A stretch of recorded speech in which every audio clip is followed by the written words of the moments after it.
ATM Hotep. Welcome to the Sesh channel. This is your brother Wujau Medew Erdi Ma'at. Pulling up early today. Today is April 13th. Day before my birthday. My birthday is loading as we speak.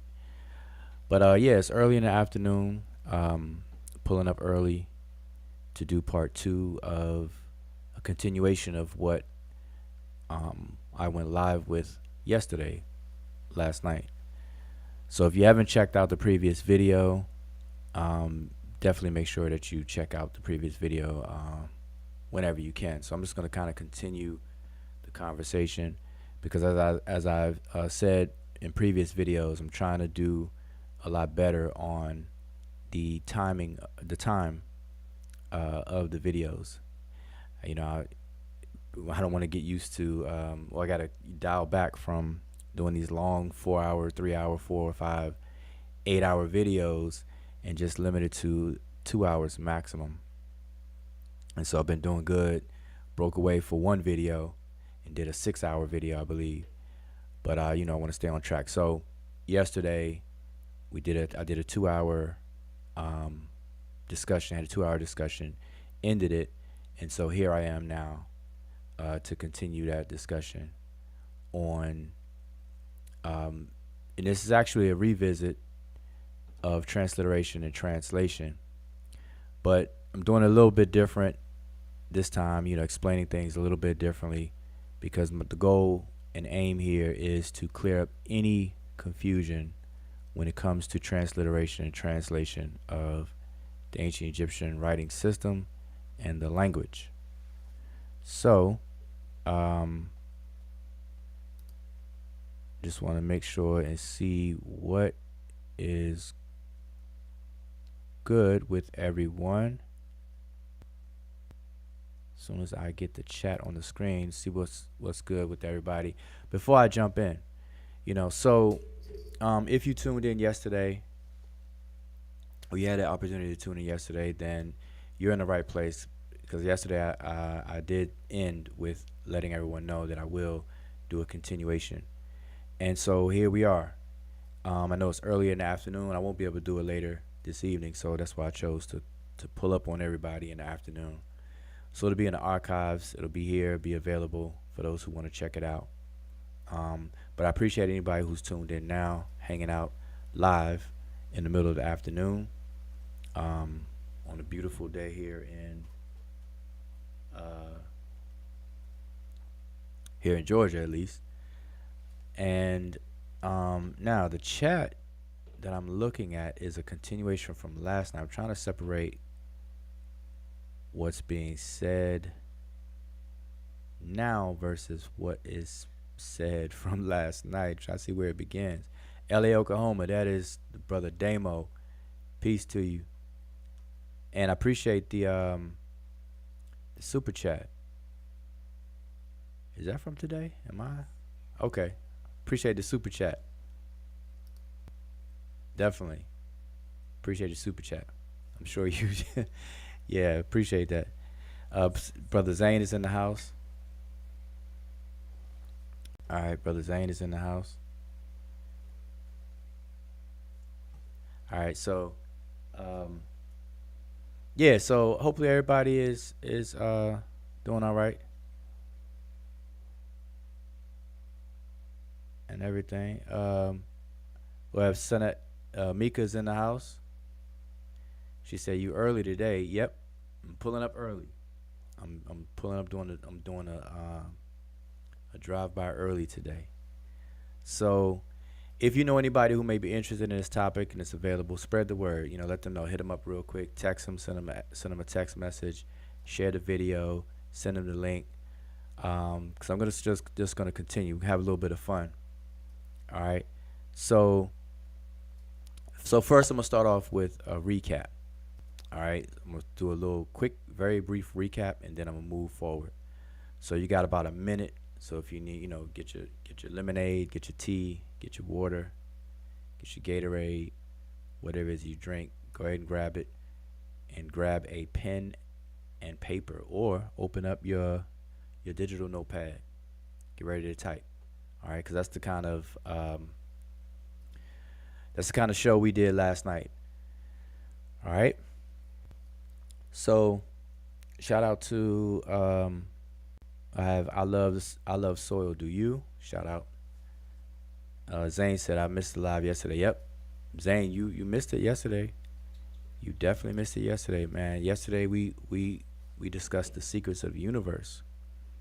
We were talking about how to actually grow a planet, you know, and get off of Earth and go to a whole nother planet that we're gonna build. We're gonna terraform a planet and everything. You know, we went over step by step process on how to do that. So you missed out. You look like you stuck here on Earth, and everybody else we're gonna go to the new planet. No, but you missed out. You definitely missed out. Um, but go check it out. You know, I try to. You know, I'm doing my best as I said, keep the video short. Well, you know, within a 2 hour time. All right, and then the meat of the video is an hour. All right, so I think I did pretty good considering um, my habit of doing very long videos. I did pretty good last night.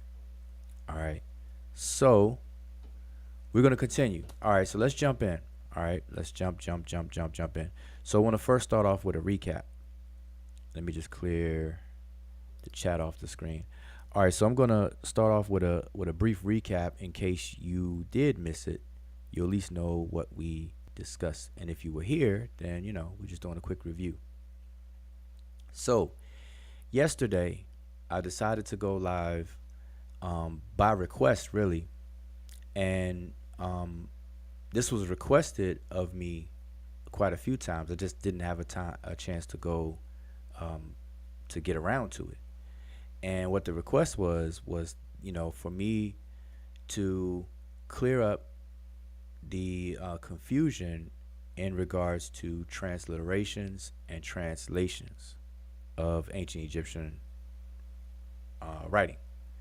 And so instead of me, you know, telling the person to go to the archives, because we've done videos on this before and it's in our archives, and this is something that is taught at a beginner's level if you take the course, pretty much with anybody, but especially if you take a course with me. This is something that you are taught very thoroughly. You know, there's no confusion when you're in the classroom setting with me. You will not be confused whatsoever.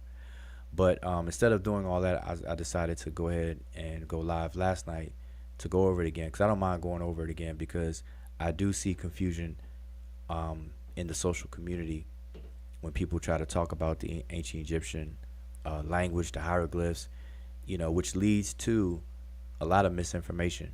People believing that the hieroglyphs have never been deciphered, can't be translated, you know, also questions where people are asking, you know, how do you put sounds to pictures and things like that, all the different claims. And so we've dealt with these claims in writing, in videos, and so on, all in the past, over the last 10 years. Okay. Um, so, but, you know, it continues. And I see why it continues, because a lot of people are not quite interested enough in ancient Egypt to actually put in some work. And a lot of people are only interested in ancient Egypt as a periphery, you know, thing to know for arguing with people. You know, people want to use Egypt and weaponize it in debates and arguments. They want to use it as a tool, as a weapon to argue with people and say, okay, this was stolen from Egypt, so therefore your religion is trash because Egypt is the real deal. Or people will throw Egypt in somebody else's face. Egypt is the best, oldest civilization on the planet. Therefore, your civilization, whatever you're into, is trash. You know, things like that. And I'm not in support of that behavior whatsoever. But I see it, and people Google, they learn a few things about Egypt through Google searches and whatnot, and microwave it to argue, and that's just not going to cut it. You can't microwave Egypt. I've always said that you can't microwave Egypt. So again, I understand why the confusion still, persists in the social community. Um, so that's what was requested. So I decided to go live yesterday. Now, just as a quick recap, what I went over is some basics on the nuts and bolts of the writing system. And so I discussed what a writing system is. I'm not going to do it all over again. Obviously, I'm just doing a very quick recap. What a writing system is, the process of written communication, the fact that a writer is also an encoder and a reader is also a decoder, because when you write, you're encoding language into a writing system, and when you read, you are decoding the writing system to bring it back to its language so that you can understand. And I also mentioned last night that there's a lot more to this process. That's another conversation on what exactly is being communicated. What is a word? We use words. We even say the word, and we use words every day, all day. But just because we use it doesn't really mean that we know what a word is. And so that's another conversation that I've had quite a few times. And I've done videos on it in our archives, the mechanics of language. I believe that's the title of the video. So that's what I went over last night. This written communication process, and then I discussed. Well, this is a continuation of the writing system, but then I discussed graphemes and allographs, and definitely go back to the video to watch that. This is important. This is very important when dealing with a writing system, especially Sesh, Medew, Netcher, or the hieroglyphic writing system. All right. Then I showed that allographs, what allographs are in a more practical example of what we would term today fonts, different fonts. So this image here reflects this same sentence written four times using 4 different fonts. Today we would call them typefaces or fonts or whatever the case is. But the technical linguistic terms for each character that is different but doesn't change the meaning or value of what it's used for, how it functions, is an allograph. And so I explained that last night. Went on to the different categories of writing: logographic and phonographic, one being with words and other one being with sounds. And then the phonographic category being broken down further into 2. You got syllabic and phonemic. And then I also went over the progression of writing, period. People mistake pictorial writing or pictographs as writing, and that's a mistake a lot of people make. And so people have a wrong impression about who invented writing or where's the oldest writing found, and then they show you pictures of rock art or petroglyphs and so on and so forth, and they say, see, these people are the first to invent writing or whatever, and that's not the case of what writing is. And so I explained that last night, so you definitely have to go back and watch that.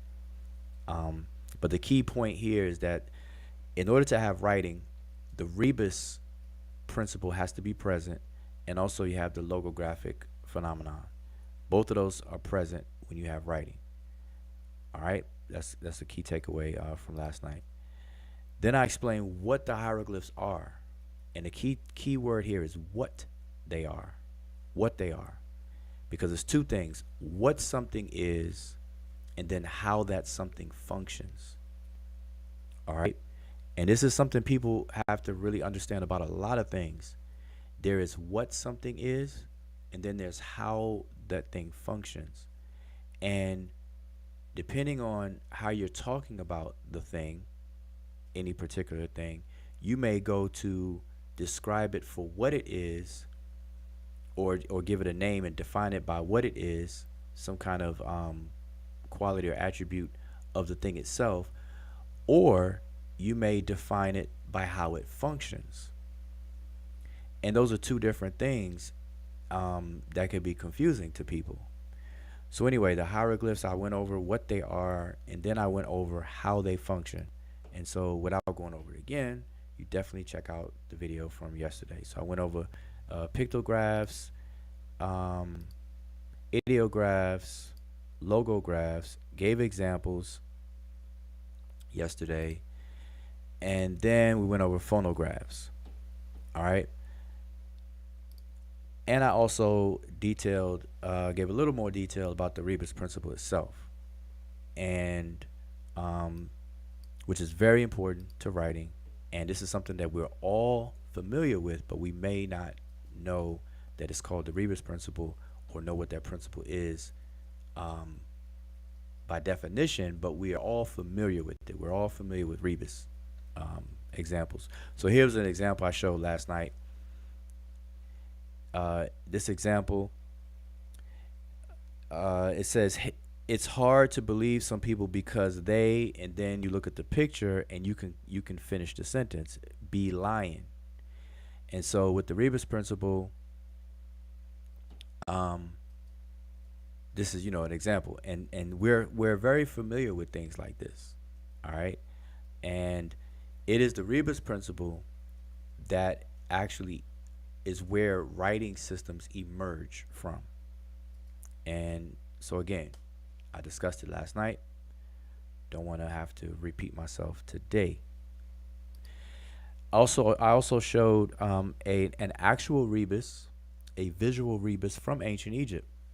This is a statue of Ramses II as a child. And when you look at the statue, you're actually looking at a visual rebus of his name. The sun disk is Ra. The child itself squatting is Mes. That's the word. See, the sun, we would call it Ra. That's what it's named, Ra. The child is called Mes, from the verb mesi, which means to give birth. So a child is really that which is born, which is the word mes. And then the sedge plant that the child is holding in the language is called su. That's the word for sedge plant. And so if you put those together, Ra Mesu, that's the name of Ramses, Ramesu. And so you're looking at Ramses and you're looking at Ramses, if you follow what I'm saying. And so I explained that last night again. And then talked about the acrophonic principle, which is the beginning sound of a word that is used in other words. The beginning sound of a symbol that is used in other words, not for the symbol itself, but for its sound. And that's what the rebus principle is all about. Then I went over determinatives. And this is very important about determinatives. And what I pointed out last night is that determinatives visually aid us in understanding which word is which word. Okay, which word is what? And because, for example, this is something that actually came up last night. These three words here, all three of these words are transliterated the exact same. It's transliterated as PRT, PRT, PRT, and we will pronounce all three of these words as peret, peret. Now, if I were to say peret 3 times to you, you would have no idea that I'm mentioning 3 completely different words because they sound the exact same. And that's, words that sound the same are called homophones. And you wouldn't know. So it would take context in order for you to figure out which word I'm using at any particular moment in what I'm saying. Now, visually, these words are identical visually. They all have these three glyphs here. You have the 1, 2, 3 glyphs. You have the floor plan of an enclosure, or the enclosure, the open mouth, and the bread loaf. All three of these words have those 3 glyphs in it. What differs between each word are the latter glyphs, called determinatives. Scholars like to call determinatives, and we went over that. And it's these determinatives that will indicate or help determine, which is why they call determinatives, which word is being used and its meaning. Okay, so we have peret, which is the season of emergence. We have peret, which is a fruit or seeds. And we have peret, which means to exit or to go forth from somewhere. All right, so we went over that. Also went over an example of the same glyph. And remember, there is the answer to the question of what are the hieroglyphs, what are the glyphs, and then how do they function. And so here I show a single glyph functioning in 3 different ways depending on how it's used in any given word. And so these are 3 different words here, but all 3 words are using the same glyph within it, but the glyph functions differently in these 3 examples. So in the first example, we have the word per, and the glyph is being used as a logograph, which means that it stands for an entire word, and that word means house or estate. The second example, you have the same glyph, but it's used for its sound or its consonantal value of PR. And so we have the word peret, which means season of emergence. The last example, the glyph is being used to help determine or classify the word, help determine its meaning. So the word here is generet, and the glyph being last as a determinative, it lets us know that it's in a class of words that deal with enclosures, places where you're enclosed in something. All right, and that's exactly what a camp is. All right, an extended enclosure of an area. So went over that, and where I left off at, and this is where I'm gonna pick up, and we're gonna move forward. Where I picked up at is, in the circus community, aka conscious community, social community, you have people that will talk about the language, and what always seems to come up are the pronunciations. People may or may not be familiar with the fact that the scribes in the entire hieroglyphic writing system, they did not document the vowels. So when we're looking at the glyphs, we're not looking at any of the vowels. And so what scholars did early in Egyptology was to decide to create a standard way of discussing the words, because you can't pronounce words without vowels. In fact, the word vowel comes from the word vocalis, which is the voice. So you can't speak a language without a voice. So which means you can't speak anything in a language without vowels. And so the vowels are not documented. So scholars had to discuss the words, so they decided to put a short E vowel sound between the consonants of the Egyptian words. That's why we say them the way we say them today. We'll say Jed. Why don't we say Jod or Jude or Jeed? We say Jed, like the E in the word eggs. Jed. We say Seneb. We say Neb. Et cetera, et cetera. All right. That's become the standard. And what people have to understand is that the pronunciation of a word in the case of ancient Egyptian does not bar us from knowing the meaning of a word.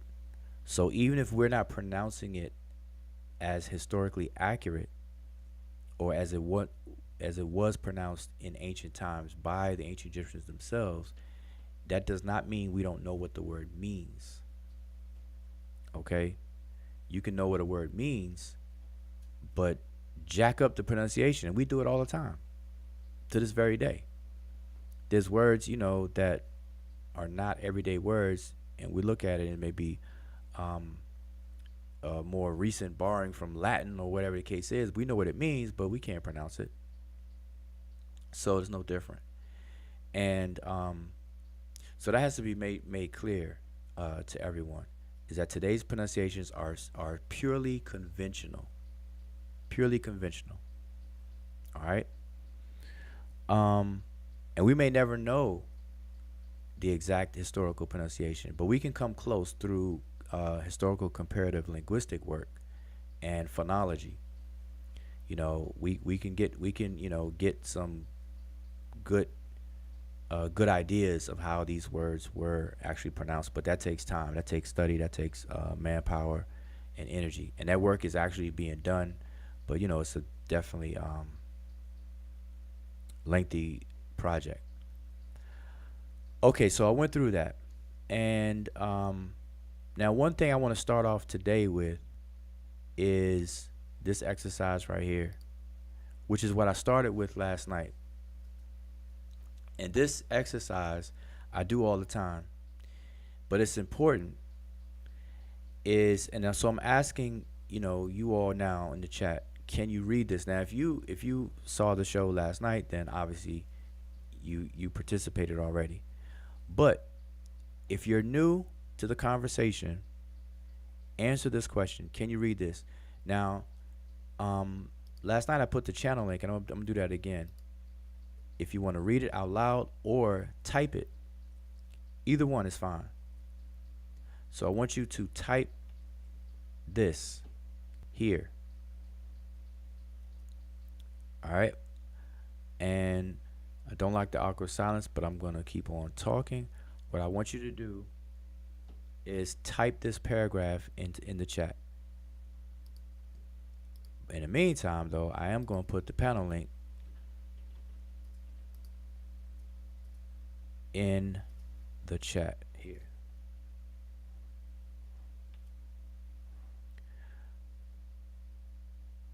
All right, see Emmy Cat has put it there. I'm gonna pin it to the top. So you're welcome to come on the panel. All right, come on, join the panel at any point, anytime, and participate. All right. So yeah, Jehudi Mott says, "What kind of sorcery is this?" Exactly. Zane said he can read it. Everything is everything. Who is Wajaro responding to this time? I hope it's not God Best Mess.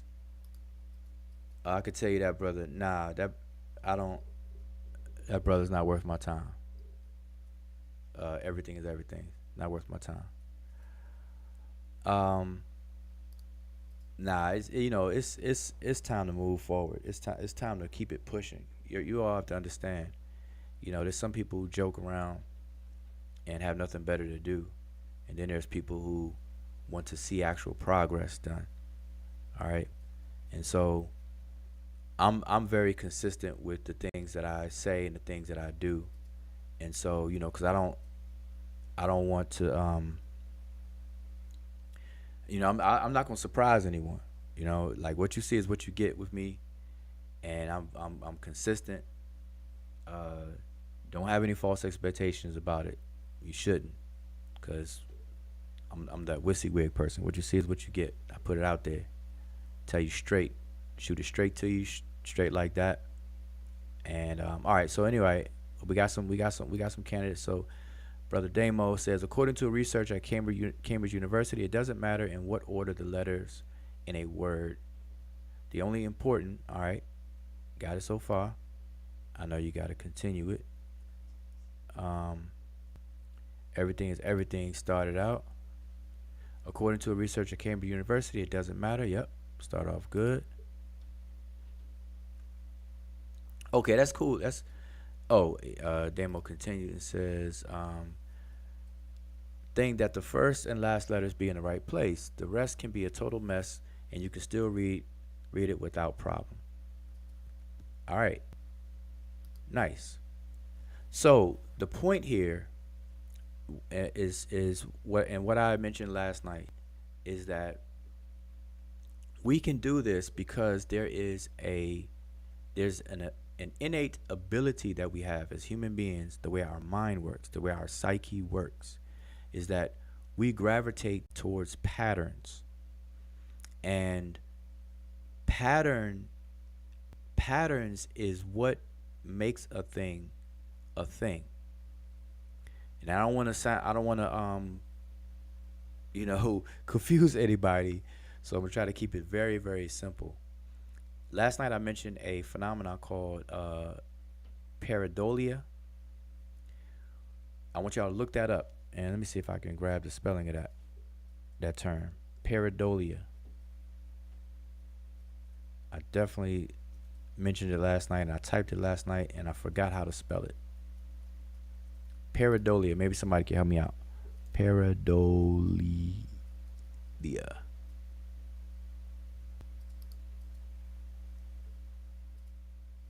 Okay, yep. Here is the spelling of the word. Yeah, it's not quite spelt the way it sounds, so that's why it's a little one of those words. But this is the word here, pareidolia. I want y'all, when you get a chance, to look that up, but look up the phenomenon, because the definition is basically that the word means being able to see patterns in objects and in things. In abstract things, we see patterns. And so pareidolia, for example, would be to look up in the sky, look at the clouds, and see animals. The shape of the clouds, and we see animals, we see certain things and whatnot. But when it's discussed and talked about, it's usually referring to our ability to see faces in objects. And this is something that we innately have as babies when we look at our parents, our mothers, especially our mothers as newborns. We're able to we get this programming of the ability to recognize eyes, nose, and a mouth, and so on and so forth. But anyway, that goes back to the innate ability of pattern recognition, and we recognize patterns as being something that is real, like reality is based on a pattern, and a pattern of something leads into order and leads away from disorder or chaos or a void or formlessness. And so when something takes form, we're saying it has a pattern,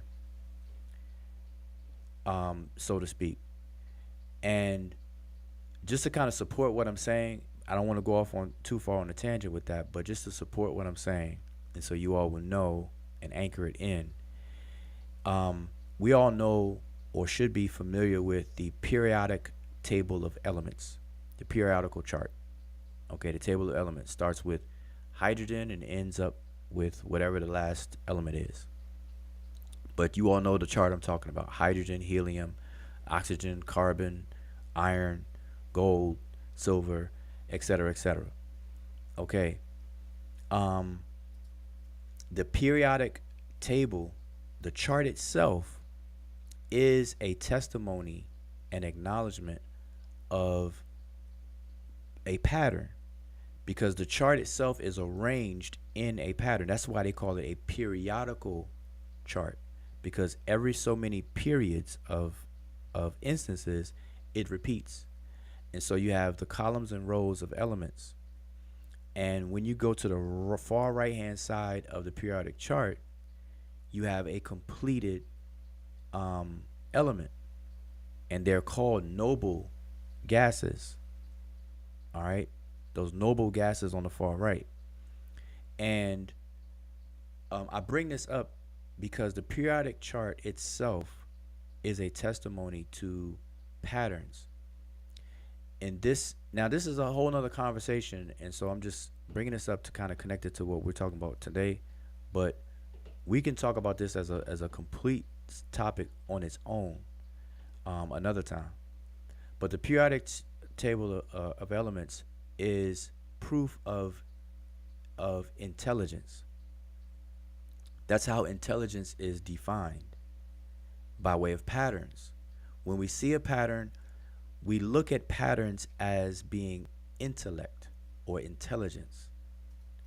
And so what people tend to do with that, or try to do, they try to use that fact, that reality, and then argue for intelligent design of the universe being created by a creator, God.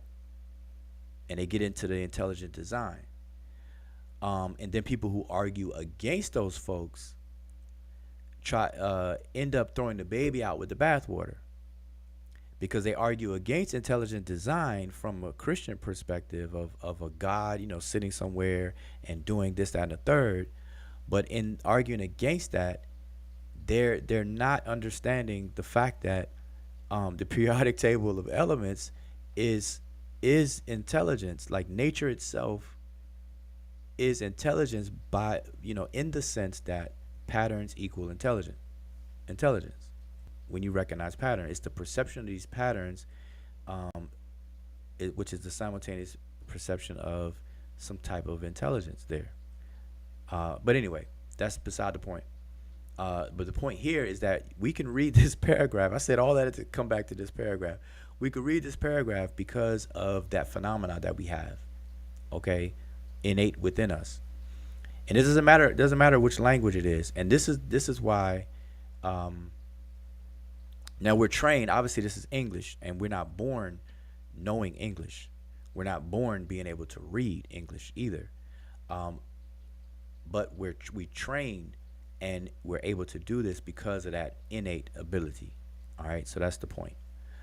So then this is important when it comes to the hieroglyphic writing system, because there are no vowels in it.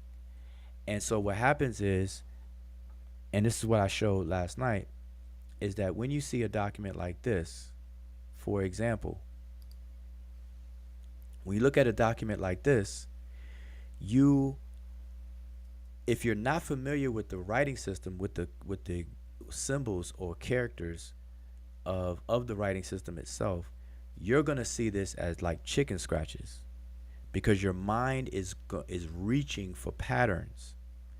And right now it doesn't recognize any patterns, especially if this is new to you. If you have no training, no no programming with this, you haven't grown up to deal with this, or you're unfamiliar with it, your mind cannot perceive patterns. The only pattern that your mind is going to pick up when you're first looking at this is the gap between the rows. And so immediately you're going to say, well, this looks like, whatever this looks like it's written in rows, because you see a gap between one row from the other. But that's pretty much it. And then you notice another pattern of between black and red writing. So you see the alternation of black and red ink. That's it. Now, don't mind the scarab beetle and everything on top. This picture, I was explaining something else. But you always should get the point. All right, so anyway, so the continuation of the conversation is picking up from the vowels. Now, last night, people thought I was crazy when I asked the question about vowels, right? And this is a jewel for you all to use when you hear this being brought up. All right, use it. Use it. Because what this does, it ends the arguments about these kinds of things. So last night I asked the question, how many vowels does the English language have? And everybody answered 5, 6, or 7. Now, every time I've asked this to people who are not familiar with me already asking, they always answer the same. A, E, I, O, U, and sometimes Y, which is 5 or 6, right? So people will tell me 5 or 6. That's the answer I get all the time. Last night was no exception. Last night, everybody answered 5, 6, and some people said 7. I don't know where they got the 7 one from, but some people said 7, okay? And they were shocked when I said that's wrong, all right? They were shocked when I said that's wrong. There are actually 20 vowels in the English language. And so that seems odd, and I understand it because, I've been teaching this for a long time, for a good while now, so I definitely understand why people are thrown off. There's only 26 letters in the English alphabet. And so when you're told that there are 20 vowels in the English language, of course you're going to think that I'm crazy. You're like, wait a minute. There's only 26 letters in the alphabet. What you mean there's 20 vowels in English? That leaves only 6 letters for consonants? You crazy, Ujao. But that's not the case. Now I'm sure if you all were tuned in last night, I know by now you looked it up and you're like, oh snap, Ujao was right. Like, man, what? You be like, what? What? And be like, Judy, what kind of sorcery is this? How come I didn't? What? Like, what does that mean? But anyway, so let me explain to you. Um, here's uh the thing. English has 20 vowels, okay? And so you have short vowels and you have long vowels. And I should bold this so that you can see the difference. All right. So you have short vowels and you have long vowels. And so all the vowels are written here. And so here's an example. So we have the I in pit, the E in pet, the A in pat, the U in cut, the U in put. See, just because you have a U, and that's what I'm gonna get into, and this is what I expressed last night. Um, it's a difference, and this is something that people are just gonna have to understand that there's a difference between the symbol used to represent something versus the something that it represents. All right. And so here are all 20 vowels on the screen. So you could take a snapshot of it, rewind this video, and take a snapshot of it so you can have it for your notes. Or just look it up. All right. Now, IPA, just to give you an FYI, the IPA, you should definitely become familiar with that. The IPA stands for International Phonetic Association, which is an organization responsible for creating the International Phonetic Alphabet, which is also abbreviated IPA. Okay, so IPA is the association, and IPA is the actual alphabet. And what it is that this association, they created a standardized symbols for all of the sounds in human languages. Okay, so every sound in the languages across the globe has been documented and given a symbol. All right, and it's called the International Phonetic Alphabet. All right, so I want y'all to be at least be aware of that. Now, they represent sounds. That's what we call a phonetic alphabet. It represents sounds. And I see we have the brother Smash in the building. Peace to you. Hope you can hear me. I'm right here. Peace, peace. I just was coming in class, but I didn't want to interrupt. I'll wait till you get stop teaching and Okay. contribute. I'm just here to contribute. So hotel. Hotep. All right. All right. Put this back up. All right. So again, everybody needs to understand. I asked the question, and I do this, and y'all can try this. Y'all do this with everybody else, right? I asked the question, how many vowels does English have? Everybody and their mother for the 10 years that I've been teaching this have answered 5 or 6. A, E, I, O, U, and sometimes Y. You know, and I understand it. But that's wrong. There's 20 vowels in English. All right, and that's what you see on the screen. So let me show you what I mean by that. And let me elaborate on the IPA a bit. Now, when you go into a dictionary, even the online dictionaries, we ignore the IPA, because we don't really need to deal with that on everyday conversations and whatnot. But when you're diving into studying language and all aspects of language, you have to know these things, at least be aware of it. So here's an example of a dictionary entry of the word formulate. Now, usually in the dictionary entry, you'll see within a forward slash, in between a forward slash, you'll see some symbols, and most people ignore those. Well, the slash is a linguistic notation for phonemes, and I discussed that last night as well. Phonemes are put in between slashes. forward slashes. Phones are put between square brackets. Now, the difference between a phoneme and a phone is a phoneme is an abstract representation of sound, whereas a phone is actually what you hear with your ears. So it's the manifestation, or what we call the realization of the sound. Okay, and so that's the difference. So if you see it in square bracket or slashes, that's the difference. But they're both dealing with sound. And so we tend to ignore this in dictionaries, because we know how to pronounce words, and plus it's easy because all we gotta do is click the the audio button to hear it pronounced. So we'll click that button, and we'll just ignore the symbols. But listen, if you're doing this type of work, you gotta become familiar with the International Phonetic Alphabet. So they usually break it down into these different symbols with diacritic marks around them. And so this, you could take a screenshot of this so you can have this for your notes, or look it up yourself and grab an infographic for this, just so you'll know what these symbols mean, like the down and up triangle style colon. It means that after, when it's placed after a vowel symbol, it indicates a long single vowel. All right. Then you have two vowel symbols together without any other symbol is usually a diphthong. All right, as this indicates here.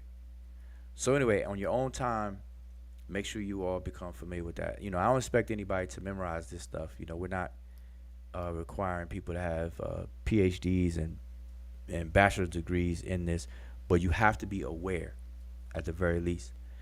All right, so now let's get to why the confusion happens when I ask the question of how many vowels English has, and why people say 5 or 6 and not 20.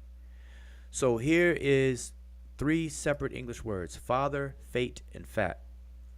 Now I want y'all to understand that the A in all 3 of these words are identical. Okay, it's the capital letter A. That's what I have down here. But that A, although it's a single symbol, or it's the same symbol, it actually represents 3 different vowels. So the A in father is different from the A in fate, which is different from the A in fat. And this is how you would write it. So father, the sound is ah. So we say father. The A in fate is a long A. We say a, fate, eight, fate. And that's how you write it in the IPA way, with the square brackets. This is actually what you hear. A. This is what you hear. Ah. And the last one is ah, in the word fat, at. And that's how you write that vowel. Ah. So these are 3 different vowels. 3 distinct and different vowels, but they're all represented by the same character or same symbol. And so this is why people confuse and say there's only 5, but there's actually 20. All right. Now, as a FYI, when you are trying to discuss characters within the language, the actual written characters, you put them in curly brackets, and these represent what's called graphs. And graphemes are put into pointed arrow brackets. So if I wanted to discuss A as a grapheme and not as a graph, I would do this. I would put it into the pointy arrows this way. Okay, so this is a grapheme and this is a graph. Now the difference between a grapheme and a graph I went over last night, but because I mentioned it now, let me just show you all that real quick here. Where did I have it? Right here. Okay, so here's the grapheme B, the letter B. The grapheme, okay, which is an abstraction. The graphs that you see here on the right are the graphs. That's actually what you see. But all 6 of these B's are really the same B. But they appear differently on the surface or realize differently to the eyes. That's what you witness. Okay, but they are all the same. They represent the same thing, which is the grapheme B. All right, and so now they're called allographs when you have more than one graph that represent the same grapheme. They're called allographs. And again, I went over all of that last night. And so real quickly, these examples of these words, we have boy, box, job, ebony, abstract, and alphabet. The B in all of these words are different in appearance, but they represent the same B. Okay? By changing the appearance, you did not change the meaning or function of this particular letter. And in today's vernacular, we simply call these fonts. And we say, okay, those are different fonts that you're using, and so on and so forth. All right? So those are, like I said, those people say those are different fonts. But in linguistic terms, they're called allographs. All right? Which are several graphs representing the same grapheme. Okay. So hopefully everybody got that. All right. So that's basically where I left off last night. Now, what I want to go into today, and I try to be as concise as possible, is an example of the transliteration and translation method itself.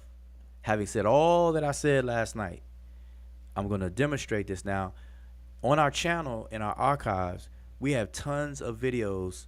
It was called Freestyle Fridays, where we do this every week. We did this for a whole year every week. So we have like, I think, 74 videos in our archives demonstrating this process. But now I'm going to highlight it, again, in the context of the conversation, as a continuation from last night. So we're going to use this image here that you see on the left, of this female figure sitting in a chair, and the glyphs in front of her, and it look like she's playing chess and whatnot. We're going to use this, and we're going to walk through the transliteration and translation process.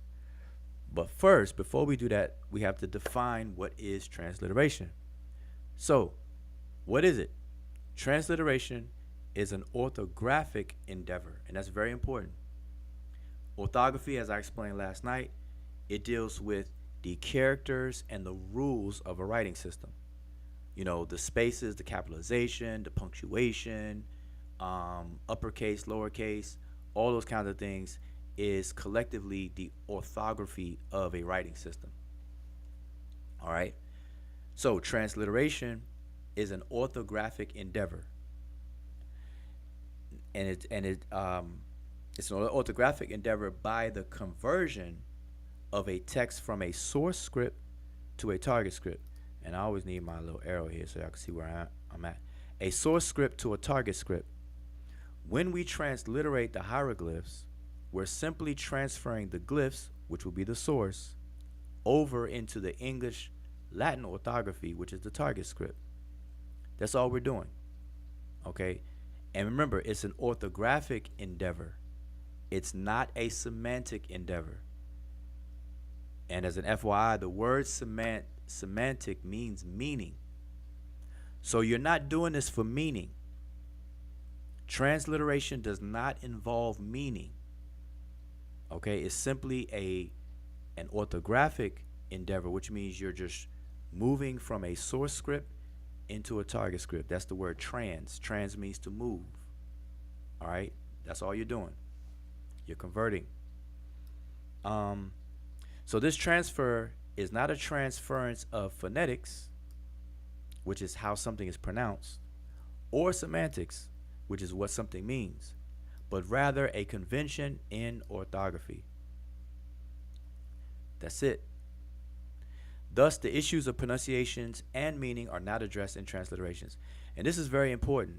And I'm saying it the way I'm saying it, stressing this, is because in the social community, a lot of arguments that people are having is absent of this information.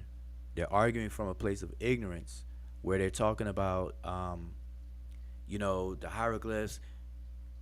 You don't know how it's pronounced. You don't know what it means, and this, that, and the third. Like none of that is relevant when it comes to transliterations.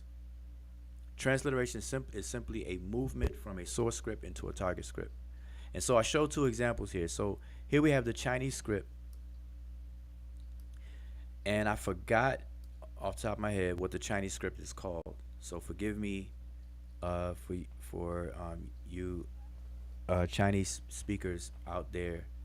Pinyin. I think that's actually just what the name of the script is too. But here's the script. Now, to bring it into the Latin orthography, which is what we use for English, we would bring the first symbol over into the, which is the source, over into the target as PIN. The second symbol, we bring it over as YIN. Now, although transliteration does not address the issues of pronunciation, the the act of transliterating is leans towards the best way that we would pronounce the words according to the source, or excuse me, according to the target script.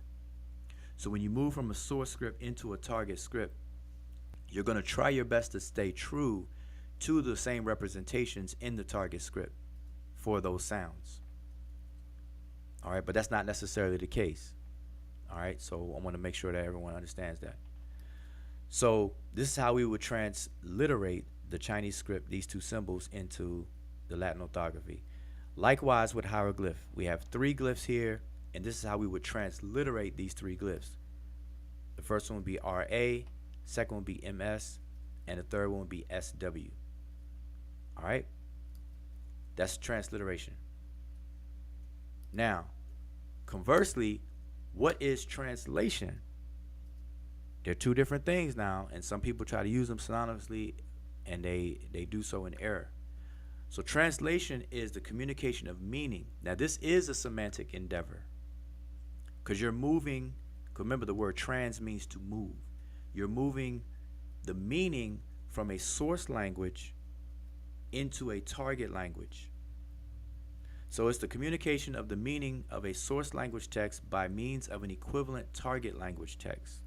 Translation depends on knowledge of the language. The only way that a person can translate, and like I said last night, this deserves its own conversation, which I will do another video about it, strictly about this alone, but I'm not going to do it right now.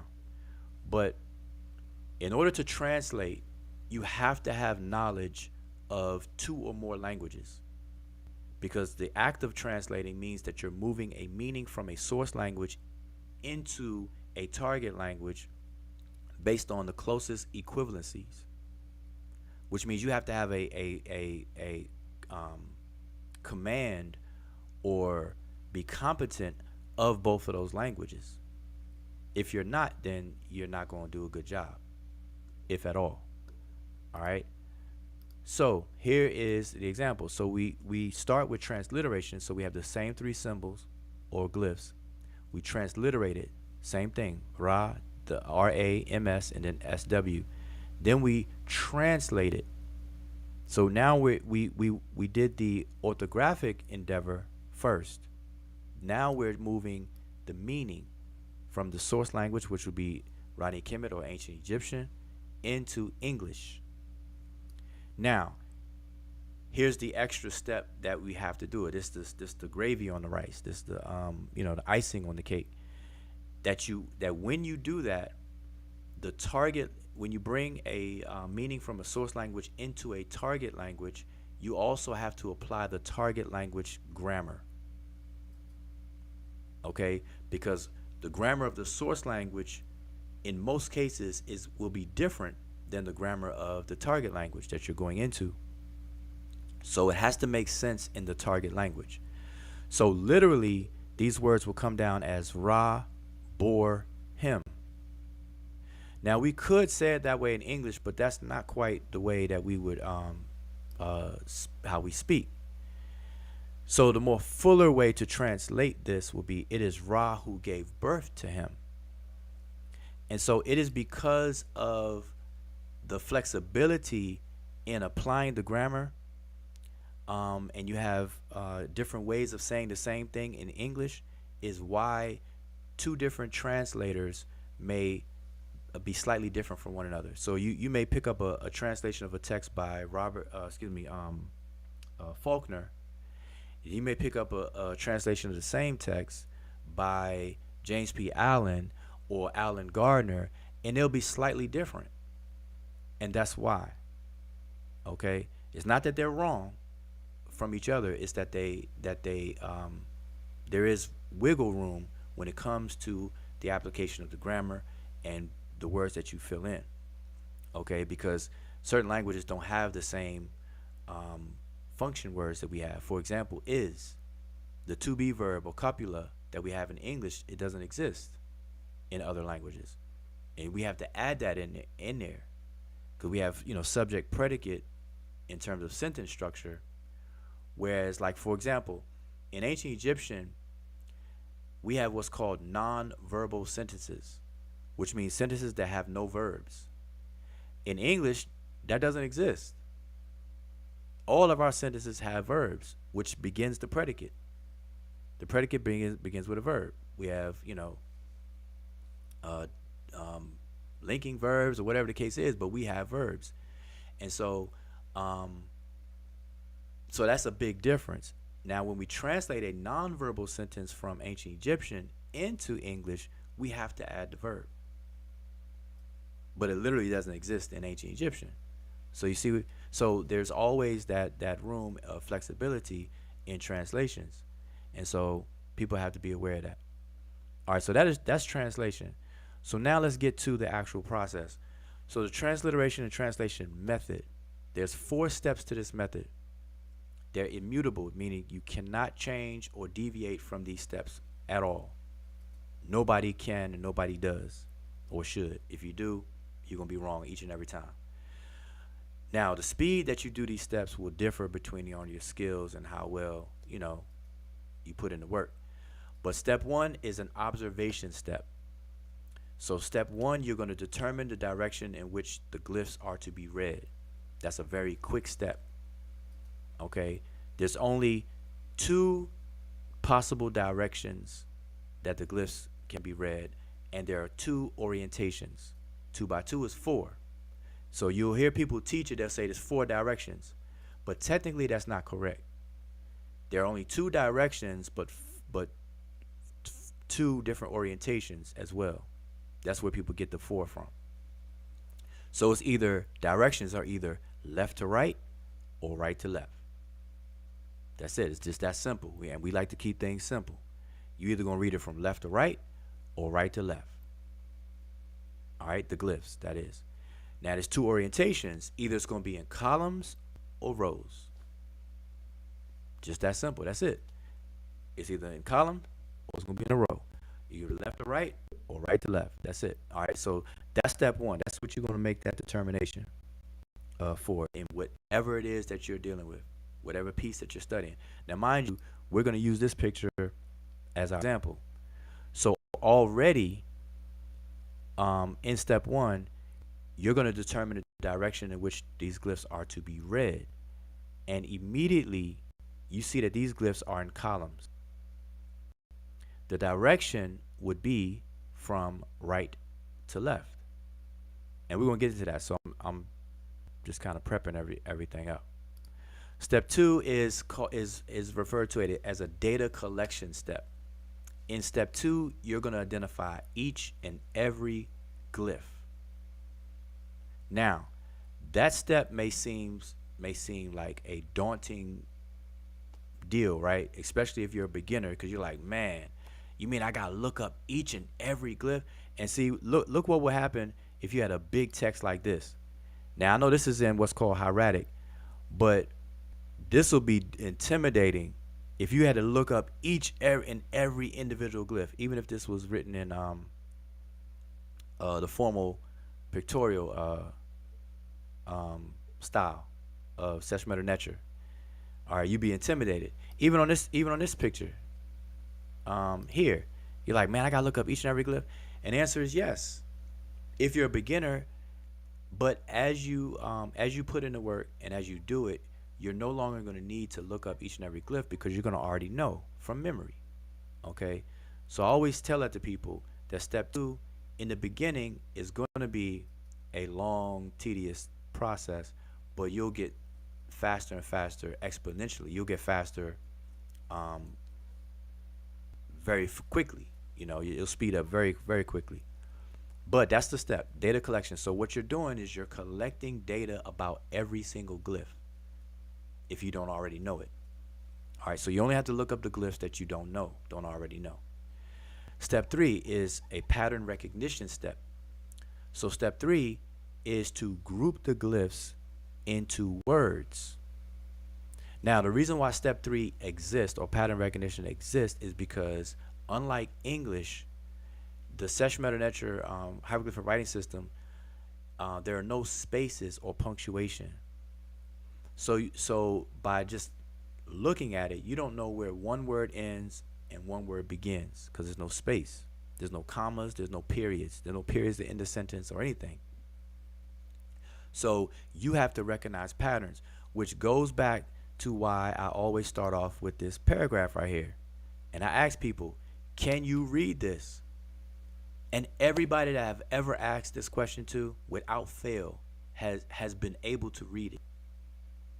I've never met someone yet that is unable to read this. And so this hits home because people are amazed. They're like, wait a minute, Dag, I just read that. When they look at it, they're like, oh, this is gibberish. But then I say, read it. And then they start reading. They're like, according to a research at Cambridge University, they're like, oh, snap, I could actually do that. And so that's pattern recognition. Now, um, what happens is that when you're unfamiliar, like we go back to this picture here, when you're unfamiliar with something, you're gonna look at each individual element of that something. So if you're working on this picture here and you're unfamiliar with the glyphs, you're gonna see this and these glyphs as individual pictures. So the eye is an eye, the high back seat is a seat, the kneeling deity. You're gonna pinpoint everything. You like, oh, that's a bird, that's a plant, that looks like a mouth, that looks like an arm. You know, you're gonna do that in your mind because you're not familiar with the words. And likewise, if a person who spoke Chinese all their life were to learn English in the English script for the first time, they will see this word right here, the word transliteration. They too will see each individual character. They be like, okay, that's a T, that's an R, that's an A, and their mind would focus on each individual letter.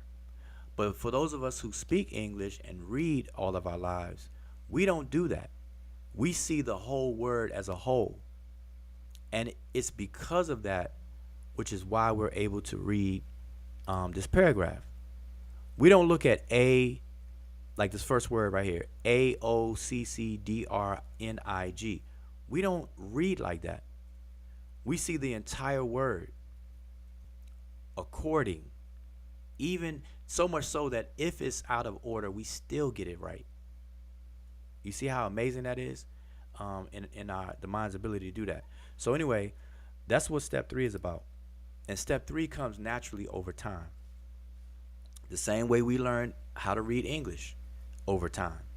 A bunch of characters. We got 26 characters in our alphabet to choose from, but yet we recognize patterns as entire words, not as individual letters. So the same thing will happen with step three. Now, step three is necessary because when you do that, it's at that moment that you're able to take the groups of glyphs that form those words. Now you can hit the dictionary. Now you can look up the words in a dictionary. Prior to that, you can't look up anything in a dictionary. Okay? Now, step four is the fourth and final step, is you take the meanings that you gain from using a dictionary from step three, and you start to arrange them and apply the grammar of the target language. So in our case, English. So you have to make it make sense. And so step four is to come up with a sensible translation. So now also rewrote it this way: the 4 steps. But here I include the tools that are used in each step. So in step 1, which is an observation step, the tools you need, all you need is your eyes. Because all you're going to do is look at the glyphs and you're going to determine the direction. So all you need are your eyes, right? Step 2, data collection. The tools that you need is a glyph list or a sign list. And the most famous sign list that everybody and their mother use is the Gardner sign list with the Gardner codes.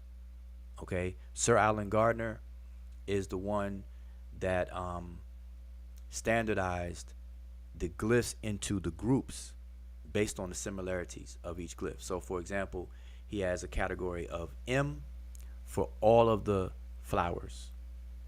M as in Mary. So each group is given a letter of the alphabet. So A is dealing with men and the occupations of men. B is dealing with women, occupations of women, and so on and so forth.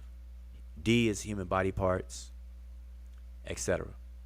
Okay, but you're going to need a glyph list for step 2. Step 3, pattern recognition. The tool that you need are dictionaries. Now, I recommend you get all of them. I have every dictionary on the Egyptian language ever printed. I got them all, even if they're not in English. I got the French ones. I got the German ones. I got what do you call it? Danish.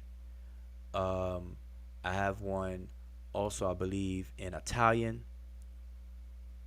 and I got many in English, from Budge all the way to the Grandpa Erman, what we call the Waterbuck, et cetera, et cetera. So get all the dictionaries if you're into this. Now, the one I recommend for beginners is the Mark Vigus digital dictionary. That's free. It's available and it's searchable. Okay. So anyway, that's step 3. You're gonna need dictionaries. Now, step 4, the tool you're gonna need is competency in the grammar. Okay. You're going to need to know the grammar of ancient Egyptian, and you better brush up on your grammar of English. And believe it or not, those of us who are not fresh out of school, trust me, you're gonna have to you're gonna have to review some things, even in a language that you speak every day, English. You're gonna have to brush up on some grammar. Okay, so that's the tool. So those are the tools that you need for those 4 steps. All right, but let's just dive in. So we're gonna use this image and go through this. This is a small image, and it shouldn't take us long at all. Okay, so remember, the step 1 is to determine the direction in which the glyphs are to be read. I need my arrow here. All right. So, Sesh Meta Netcher could be written in 4 different directions. That's how people usually describe it. But as I said, there are actually only 2 directions and 2 orientations, which is why you get the word 4. All right. So I just always like to explain that to people. But when you read it in other textbooks and things outside of, if in class with me or whatever the case is, I'll make sure I let people know what to look out for. And so this is how you would hear it described: 4 different directions, and those directions are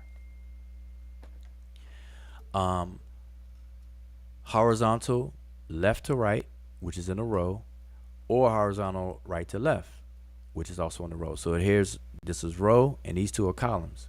So it's either left to right or right to left. Then you have vertical left to right and vertical right to left. Okay, vertical simply means columns. Horizontal simply means rows. So I simplify it more to unconfuse people or to prevent confusion by saying 2 directions, 2 orientations, either left to right, right to left, or columns or rows. All right, but that's step 1. So in dealing with step 1, now we're going to look at the image that we're using. So to solve for step 1, I reproduced the glyphs clear on the right hand side of the image so that you can see it clearly. Now, the glyphs in this example are facing to the right. So they're facing, I put my arrow the wrong way. They're facing this direction. And a rule of thumb in reading Sesh Medew Netcher is that you always read into the glyphs. I repeat, you're going to always read into the glyphs. And you should never ever forget that, because we do it every day to each other. We do not talk to each other in the back of our heads. We always face one another when we talk to someone. You want to face the person. You talk to people's face. You don't talk to people's backs or backs of their heads, right? Same thing with the glyphs. So the easy thing to remember is to read the glyphs as if you're having a conversation with each image. So you're going to read into the glyphs. Okay? You're going to read into the glyphs.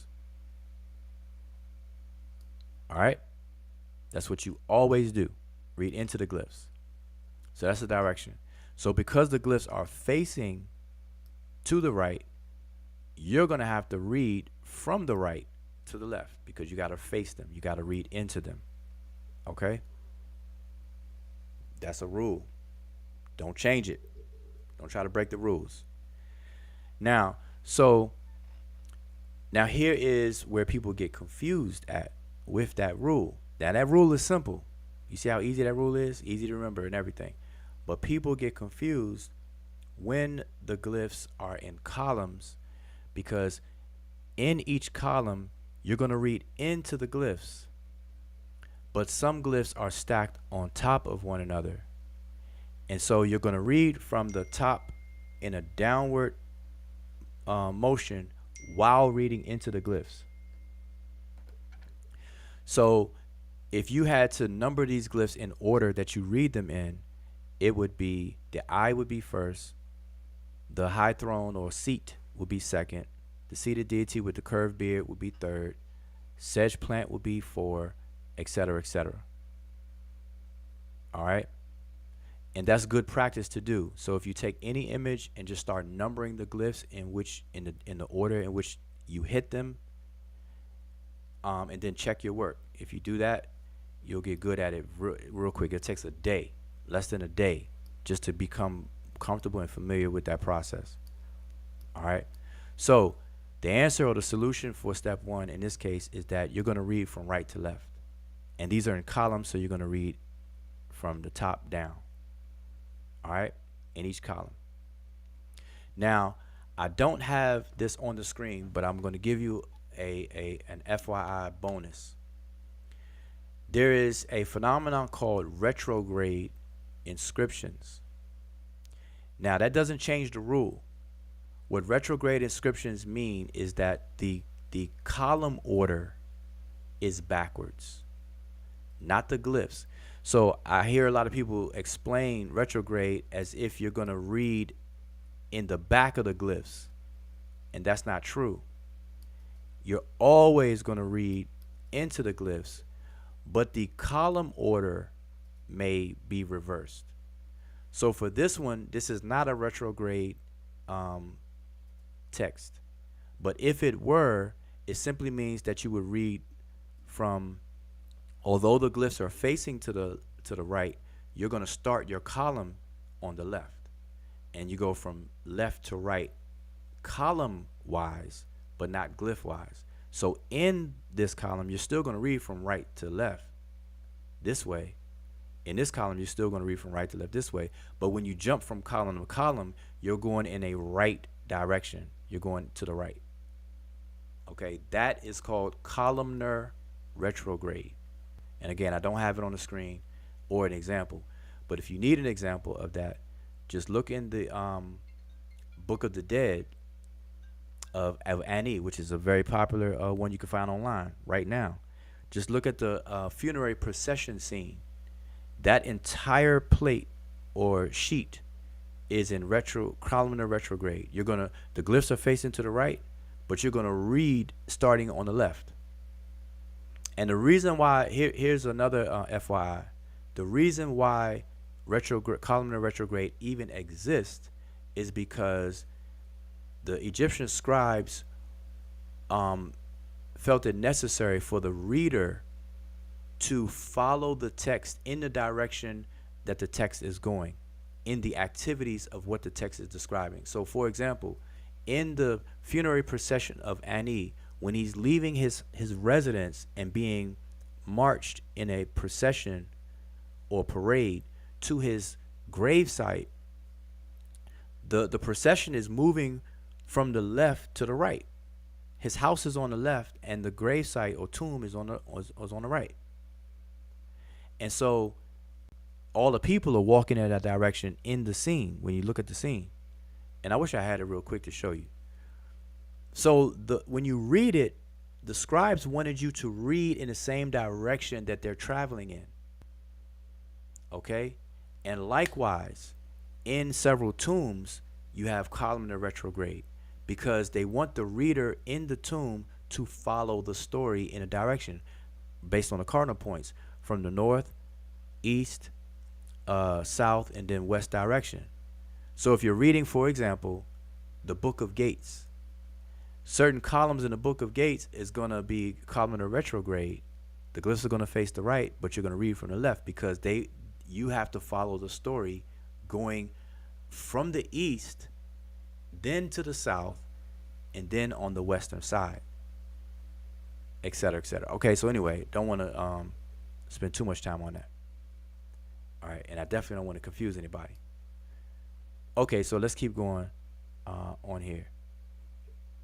So that's the solution for step one. Step one, you're gonna read from right to left. All right, simple enough, right? So, step two. Step two is the data collection step. You have to identify and document each and every glyph. Now, mind you, what I said. The more you do this, the less you have to look up these signs in a sign list or glyph list. Okay. So, for example, obviously, if you're first starting out, you're not going to be familiar with what these glyphs are, other than the picture that it represents. So okay, this looks like an eye, this looks like a plant, that's a bird, and whatnot. But that's all you're going to know if this is your first time or first couple of times. But as you do this and look it up, you're going to realize, okay, this is the eye glyph. This is in human body parts, it's going to have Gardner code D. The mouth is a body part, it's going to be in Gardner code D.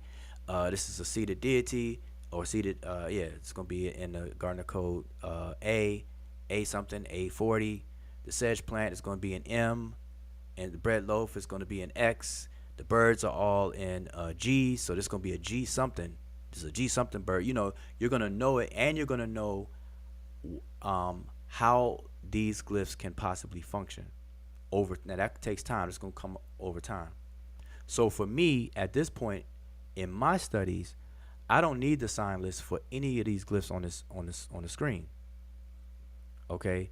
And the more you do it, the less dependent you're going to be on these sign lists. Okay?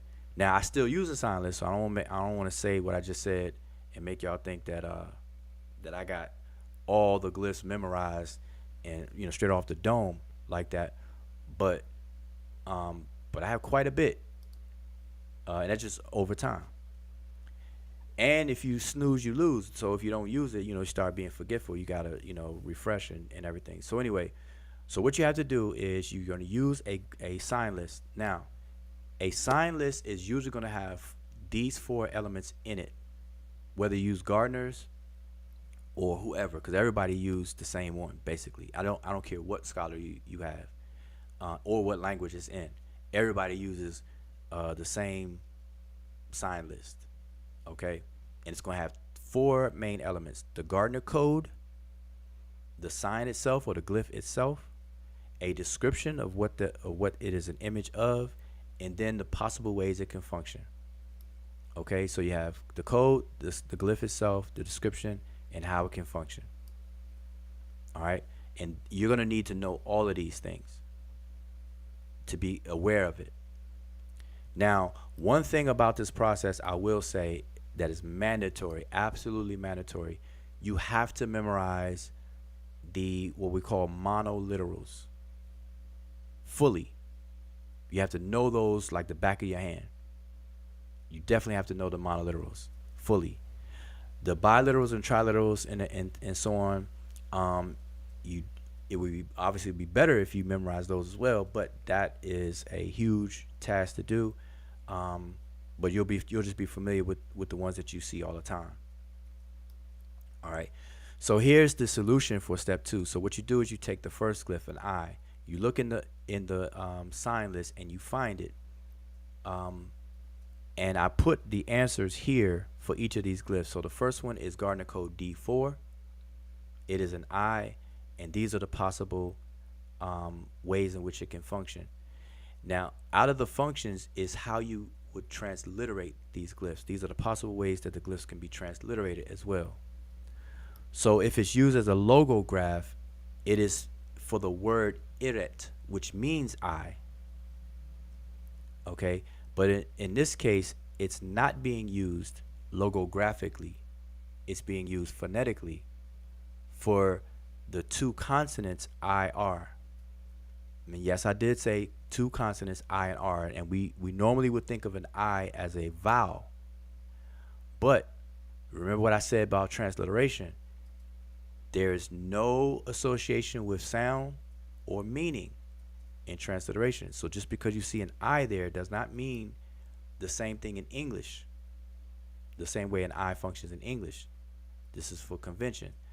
So this will be ear or IR. The next one is Q1, which is a seat. A40, seated deity. M23, sedge plant. N41, well with ripple of water. X1 for the bread loaf. And G36, which is a swallow, a bird. All right. Now what you do is you document this, all the possible ways in which it can be transliterated, because you're going to need that when you look up these words in the dictionaries in the next step. All right, so that's for column 1. Now moving on to step 3. Now you would have to do this for all the columns. I'm only showing an example for column 1 for time's sake. All right, you have to do what I just showed you for column 1. You have to do it for all the columns. So there's 4 columns in this text. So you have to do it for all of them. Now, step 3, you would take the same column, column 1, and you would recognize a pattern or group the glyphs into the words that they belong to. Now, this takes time, so this is going to take some trial and error and time on your part to put in the work and practice. All right. Now, there's a helpful aid in determining where a word ends and where a word begins, and that is by way of what's called the determinatives. If a word has a determinatives, 99% of the time it is going to be at the end of the word. It's going to be the final glyph of a word. So it would be a good idea to memorize the generic determinatives. All right, so this seated deity is a determinative. So by it being a determinative, it would indicate the end of a word, and whatever glyph comes after it would be the beginning of the next word. So we know these 3 glyphs constitute a word. And now, what I mean by trial and error is because once you group the glyphs together in words that you assume at first, because obviously you're going to make assumptions at first. So you assume these 3 glyphs are a word. You assume these next three glyphs is a word, and you assume that these 2 constitute a word. Now you can verify your assumption and change it from an assumption to reality, a fact, by hitting the dictionary. So you go in a dictionary and you look for these 3 glyphs. Now, in this example, I'm using Mark Vigas digitized dictionary, PDF digital dictionary, and you take the transliteration of these 3 glyphs, which is Wesir or Wasir. You can look it up in the dictionary based on the transliteration, which means you type WSIR and see the search results there, or when you did your data collection, remember these Gardner codes you wrote down? The first three glyphs would be a D4, a Q1, and an A4 in that order. D4, Q1, A4. So in Mark Vigus, you can also look it up by way of the Gardner code string. So D4 hyphen Q1 hyphen A40. So those are the two possible ways you could look up the word, either by the transliteration or the Gardner code string. And if you successfully find it, then you're done. You move on to the next one. If you're not, again, this is trial and error. You may have to try one way or the other, or if you looked it up the Gardner code way and didn't hit anything or whatnot, then you look up the transliteration or vice versa. Now me, um, what I recommend to students is to learn both and use both. Okay, because it's about efficiency and efficacy, being effective and getting it right faster than taking all day to find one word and whatnot. All right. So in this example, the first three is the name Osir or Osiris, and you find it on page 63 of the Vigus Dictionary, and I believe that's the 2018 version that I use for this example. If not, it's the 2015 version. Page 1196, you'll find the next word, which is Hemet Nesu, and it's the word for queen. It's translated as queen. The final word is Weret, found on page 680, and it means greatness or what is important, or the word very, greatly, or much. Okay? Now that you have the transliteration and the possible meanings, now what you would do is go to step 4. But here's a added tidbit on step 3: grouping signs into words to be searched in dictionary. So pattern recognition again. Pattern recognition. This is what's happening in Sesh Medew Netcher. Now we can read this sentence even though there are no spaces in it. And the reason why we could do this is for the same reason why I showed you that first paragraph. Okay? So we can read this sentence, and I know that I don't want to wait for everybody in the chat to answer, so I'm just going to read it to y'all. But you all can read it with me. I'm sure you can read this. It says, "This is a short sentence without spaces that you can read." All right? So you see that? Everybody in the chat should be able to read that. Now I have the same thing in Spanish. Now, the reason why I did this, as a matter of fact, I should put verses right here. The reason why I did this is to make a point. The reason why we can do the first one is because we've been programmed and influenced by English and reading from a very young age until now. And we've burnt this in our psyche. But because we're not familiar with Spanish, we're not able to parse the Spanish sentence into the words because we're unfamiliar with the patterns of Spanish words. So for Spanish speakers and readers, they'll be able to do this one just as easy as we did the first one. But because we can only do the first one, when we look at this one, we're like, oh man, I don't know what this says. I don't know if the last word is leer or deleer or puede, or this is the word que, or paseos or just cios. We don't know where a word ends or begins because we're not familiar with Spanish words and the patterns. All right, so that's what happens with Sesh Medew Netcher. Because we're not familiar, we don't know where a word ends and where a word begins at first, but over time, and if we were to learn Spanish, and I took Spanish, I used to be good at Spanish, as a matter of fact, but boy, if you don't use it, you lose it. I can say esta es una. That's probably as far as I can go with that in terms of parsing. And I'm probably wrong about that. But anyway, you all get the point. So pattern recognition is key. So now the final step. Well, before leaving step 3, you should have a transliteration done. Because remember, from you looking up the dictionary and confirming your assumptions, remember, you're going to assume things first and then you're going to confirm the assumptions. So we found wasir as the first one, hemet nesu as the second one, and waret as the third. And all that together we can write out. Okay, and that's what's happening here. So if you look at here, now mind you, that's only the first column that we were showing, but this is the whole thing, the transliteration of the whole thing. So we start off with waser, hemet nasu, waret. That's that first column. If we were to continue, we would find out the rest of it, which is nebet tawi, neferet eri, meret nimut, ma'acheru ker waser netcher a. That's what this whole thing transliterates to and how we would pronounce that today. Okay, so now from here you leave step 3 and go to step 4. Step 4 is to come away with a sensible translation while applying the grammar of the target language. In this case, it would be English.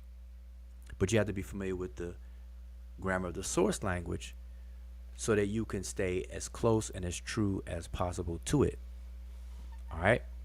So the translation of this whole thing is with the Osiris or Wasir, the great queen, which is Hemet Nesut Weret, which is the great queen, Nebet Tawi, which is the mistress or lady of the two lands. And then in the Shenu, we have her name. And that's how we know who this is.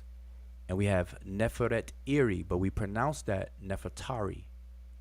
But her name is actually 2 words, Neferet and Iri.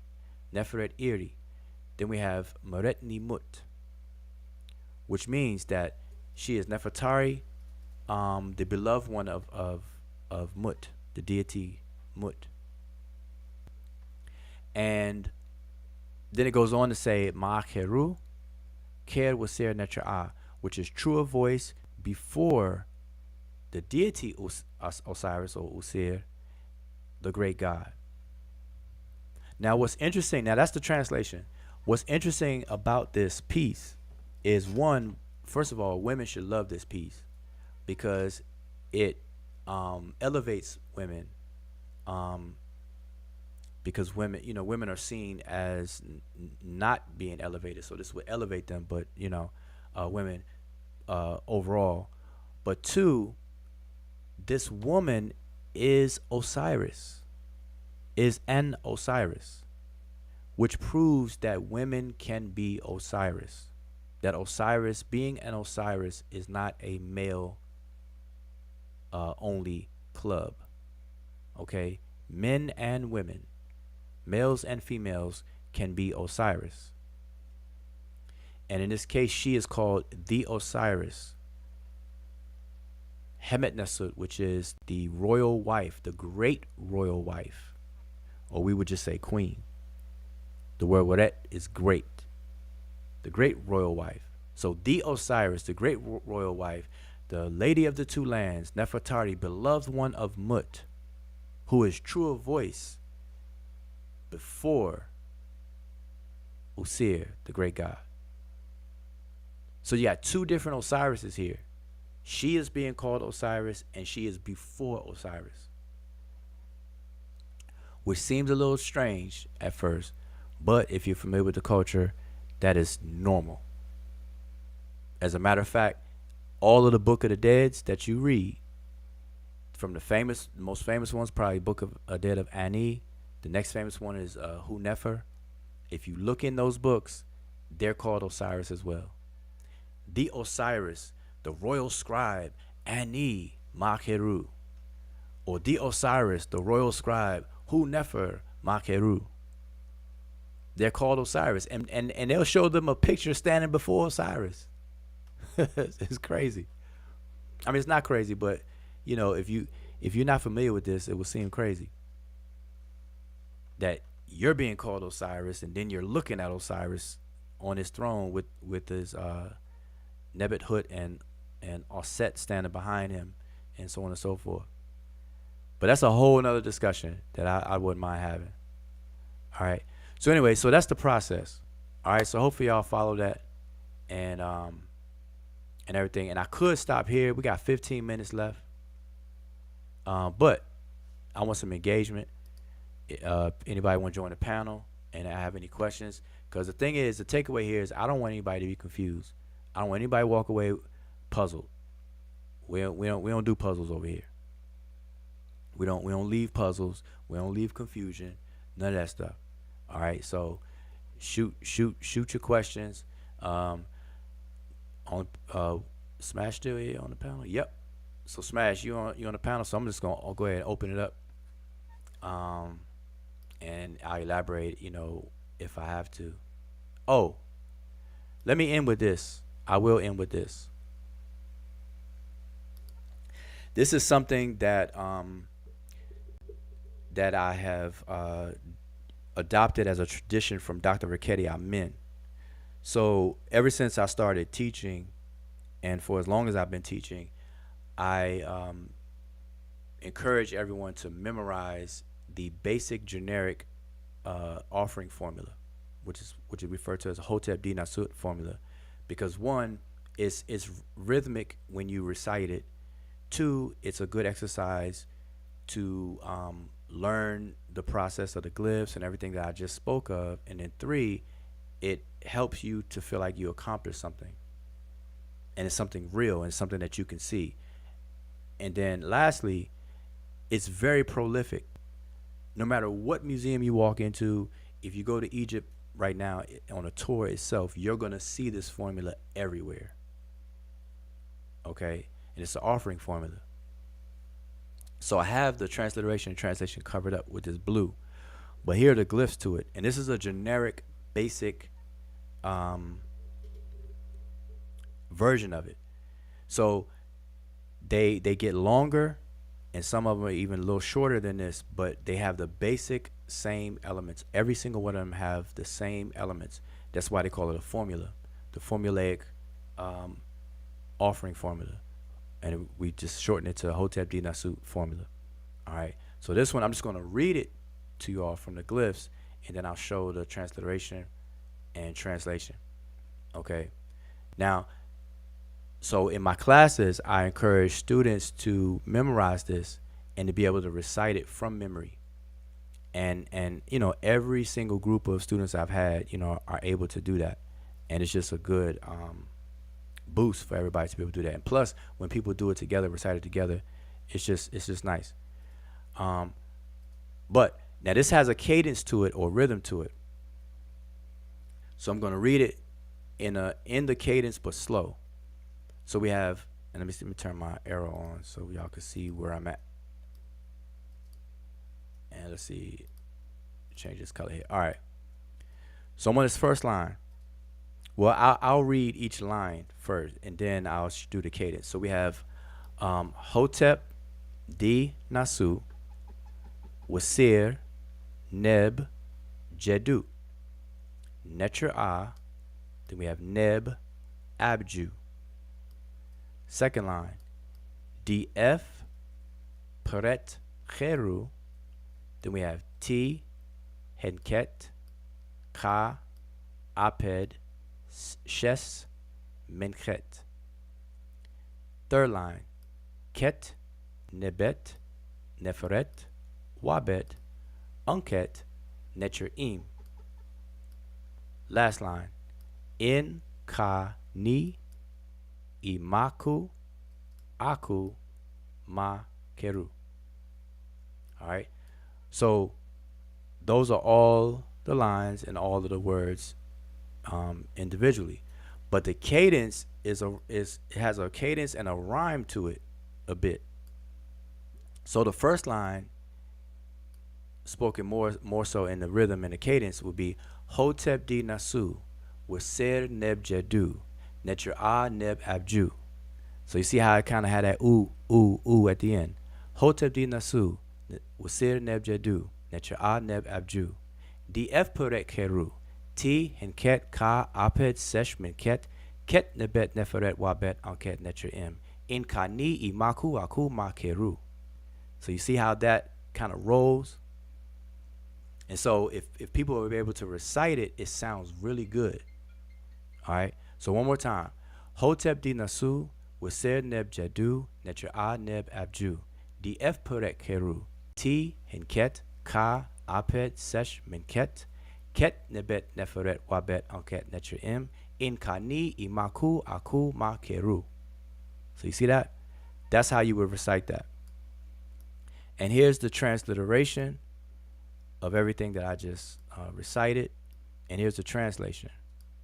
So what it's saying is that it's an offering in which the king gives Usir or Osiris, Lord of Jeddu, which is a place, the great god, and he's also Lord or master of another place called Abydos or Abydos, so that he may give verbal offerings. Now the he, people confuse the he, DF, which is he. People confuse he with the king. But that's not the case. It's the deity. It's Usir that's giving. Okay, now how do we know that? So how do you know that, Wujao? Because it could be the king, it's only he, or whatever the case is. Well, there are other formulas where it will say instead of DF, which is he gives, it would be D sin, which is they give. And the they is used when it's Usir and Enpu. We have Hotep di Nasu, Usir Neb Jedu. It may say Enpu Tepi Ju F, which is he who was upon his mound. So you may have other deities involved, and then this he would change to they, that they give. And that's the confirmation and proof that it's talking about Usir who gives. So anyway, so that he will give an invocation, Paret Keru, which means, literally it means, Paret Keru, the word Keru means voice. So the voice is exiting. Paret, which means to exit or to come forth. Okay, so it's a voice for the purpose of coming forth. So we have a verbal offering or an invocation. And in this invocation is a list of things. And the list is tea, which is bread, henket, beer. And I have it backwards here. It's supposed to be bread first. Bread, beer, ox, fowl, alabaster, and linen, which is tea, henket, ka, apet, sesh, minket. Then we have ket nebet. So every good thing and pure, which is the word wabet, pure, on which a god lives, netriim.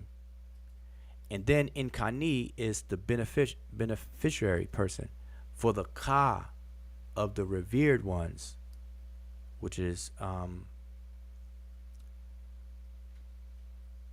in kani imaku. And then we say aku, ancestors. Now, if this was for a particular person, the word aku would be replaced with the person's name.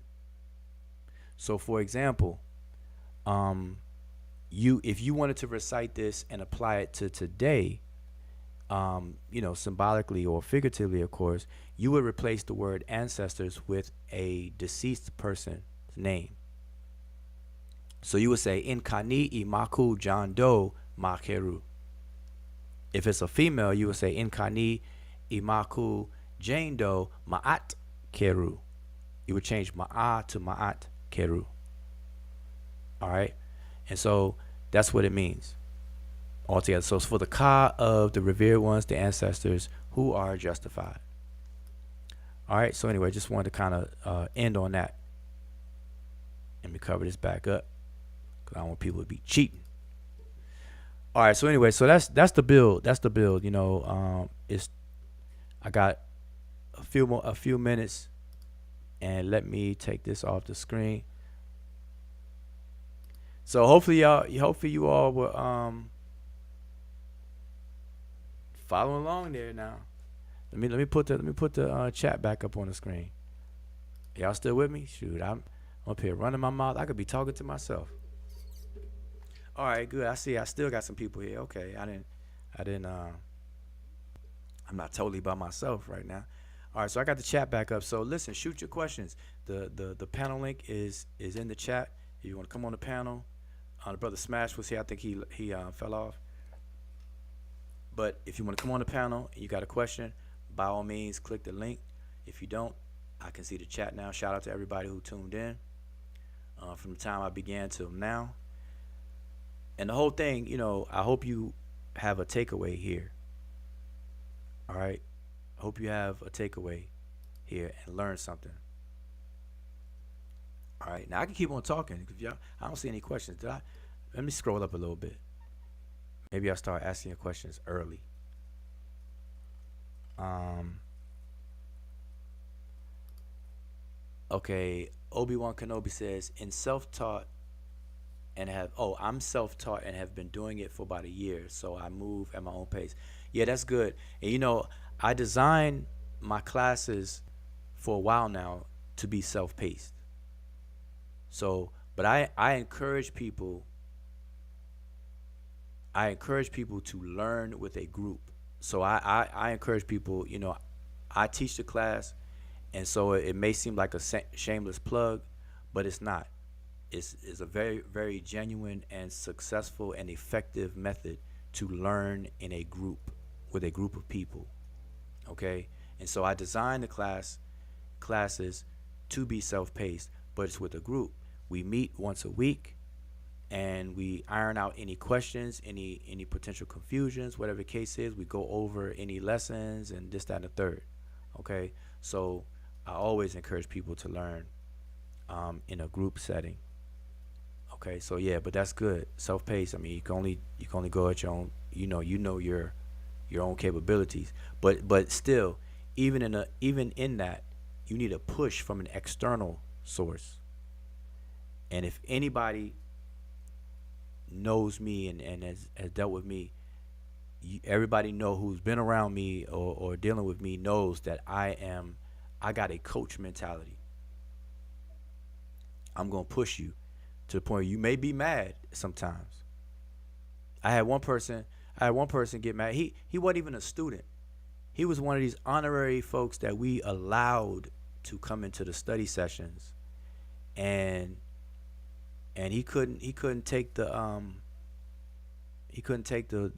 workload. Spazzed out, and the rest was history. I'm not even gonna mention the brother's name because people gonna use that, put a battery in somebody's back. But anybody who's there knows exactly what I'm talking about. Years ago, brother started tripping. Um.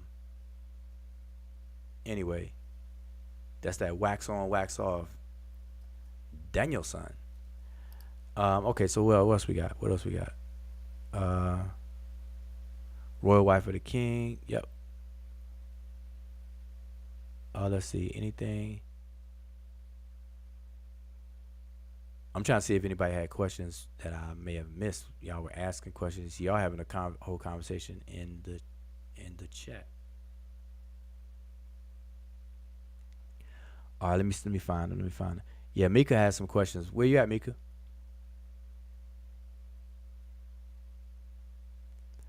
Yeah, Donnie Williams. Yeah. So now here's another thing. My classes are always open to students enrolled at any given time. So you could be a student from 5 years ago. You're always welcome in the current classes. All right. So I want to set that straight. I mean, make that clear. All right. Once a student, always a student. You know, unless you got ejected for some other crazy stuff, which I've never had an issue with that because the person I was talking about a second ago wasn't even a student. We were just allowing him to come around and study with us. People ungrateful. But anyway, that's history. That's like years ago. Any questions though? I guess Mika probably rolled out. So I'm gonna assume that I was crystal clear because I don't see any questions. Now, see, if this was a class environment, and this is limitations of YouTube, because if all of you all were in class, um, and I asked what I asked, I said, "Do anybody have questions?" See, I don't like it when people don't have any questions. So then I'll turn it around. I'll start asking you all questions, just so I'll know that you understood what I said. So I'll give a verbal pop quiz in a minute. Ask anybody. And see, I can't do that on YouTube because it take too long. It's too much of a lag. I ask you a question, I gotta wait 10 minutes before before I get the answer back. You know. So hold up, I thought I did see a question from Mika up here. I thought I did.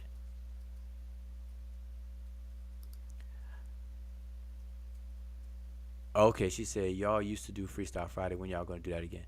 Yeah. Well, we're gonna mix it up. So Mika, if you still there, we're gonna mix it up. We dedicated Friday to that, so we called it Freestyle Friday. But we're gonna do freestyles, um, just periodically. It may not be restricted to Fridays. So we're gonna do some freestyles, or we may mix it. We may do freestyles and with something else, just whenever we go live. All right. Um, let's see what else. All right, that's it. Oh, Mika said, when am I having beginners classes again? Now, yesterday. So let's answer to that. Beginners class, go to sableuniversity.com and register. Register yesterday. Travel back in time and register yesterday. All right? Register, register, register. Now's the time. The time is now. All right? Having classes now. They're self-paced, so you sign up, you get the textbook, and it's on and popping. All right? So I don't see any questions. Y'all must have it. Okay, here is Teddy asking a question. So he says, "What was the vowel thing that you were talking about?" Okay, just real quick, I will put that back on the screen for you real quick. Put it back on the screen. All right. The vowel thing that I was talking about. It is um, the fact that the point here is, let me move your comment. The point here is that um, there are 20 vowels in our English language. There's 20 vowels, but people think of it as only being 5 or 6 because they're counting the characters and not the vowels themselves. The 20 vowels are represented by 6 characters of the alphabet, 6 letters of our alphabet. So what I did was I showed the example in these 3 words: father, fate, and fat. The A in all of those words is the exact same character. The letter A is a capital A. But those A's represent 3 distinct vowels. The first one is ah, the second one is a, the third one is ah. Ah, a, ah. Those are 3 different vowels. And I'm only showing 3, as an example, but there's 20 vowels in the English language. So what's the takeaway here? The takeaway here is don't confuse the character for the sound. Don't confuse the character for the sound. I'm going to show you all another one. So since you asked that question, I'm going to do a little bonus, show you something. Let me get I'm going to get the IPA symbol for this word. And bear with me 1 second. Let me grab it because I'm going to show you something.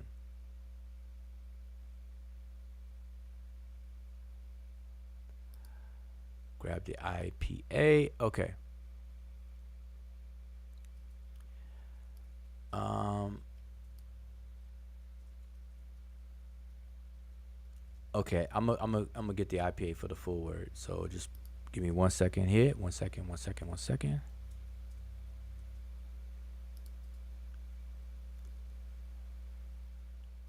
And I lost my screen. Where we at? All right, here we go.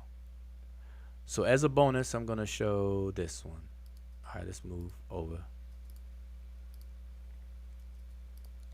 Hopefully y'all can see that. And let me grab another word. I'm not done yet. I'm gonna show you another word.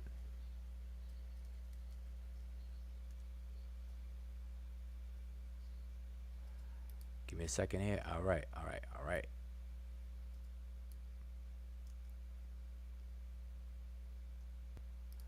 Now I have this word. Oops.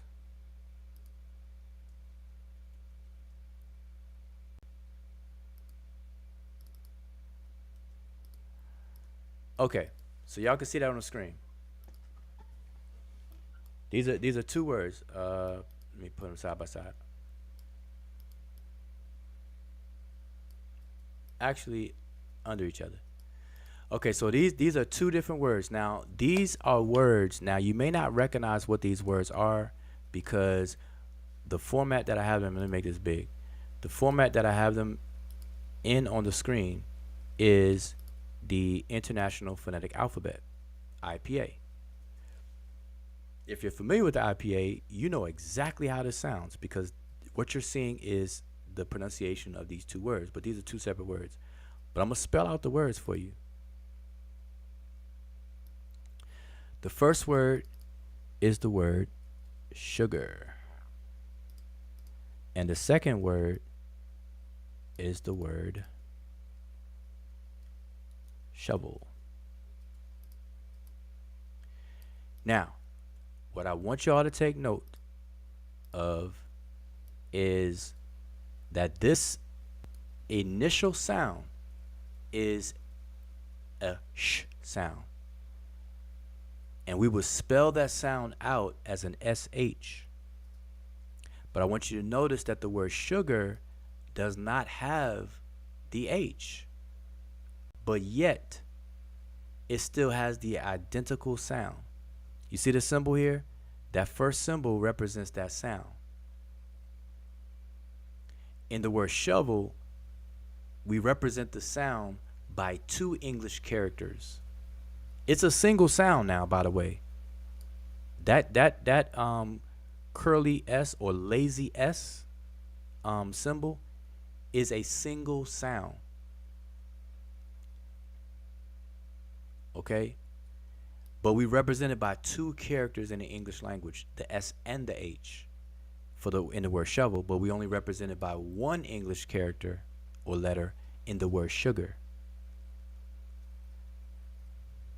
Now, so what's the point or takeaway here?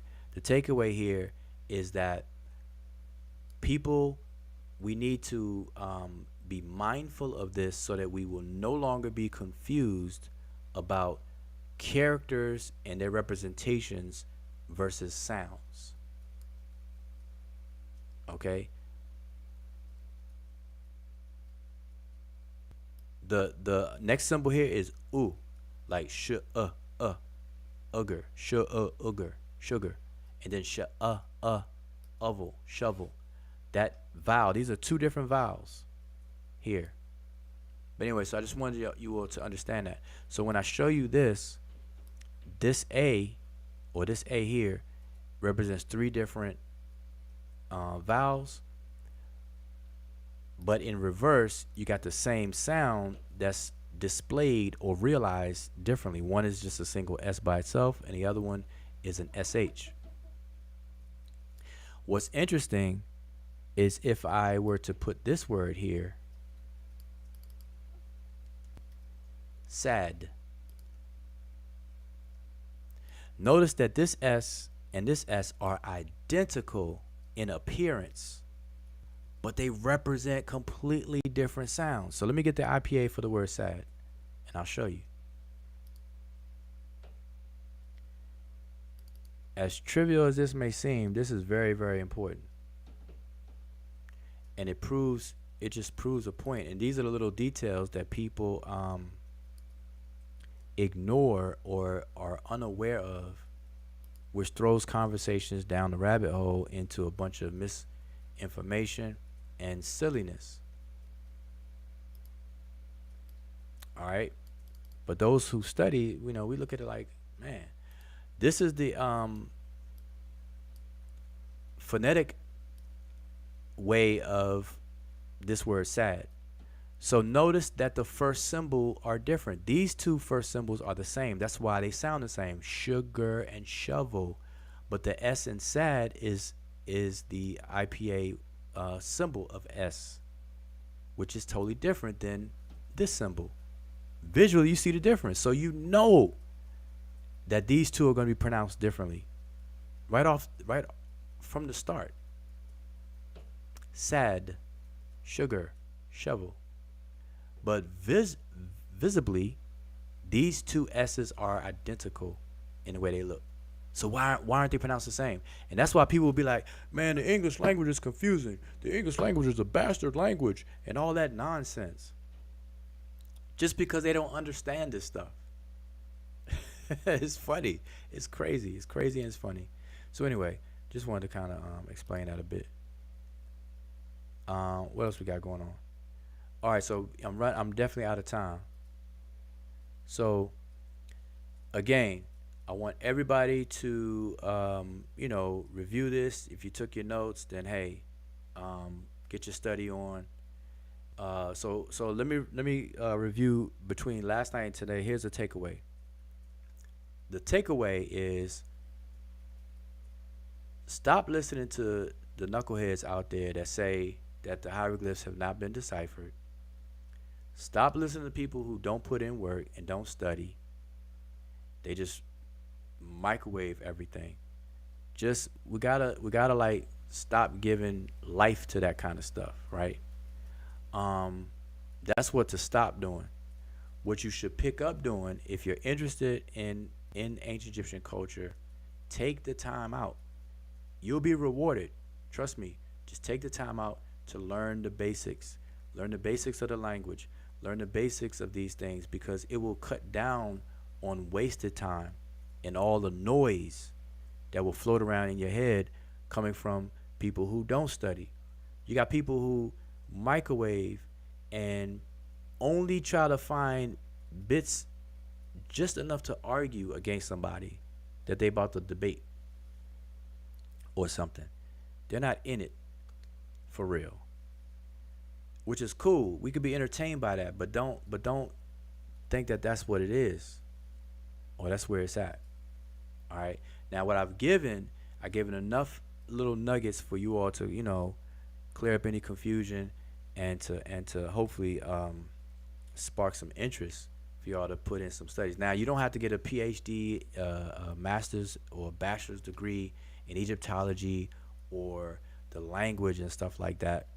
But at least be motivated enough to get competency at a beginner's level.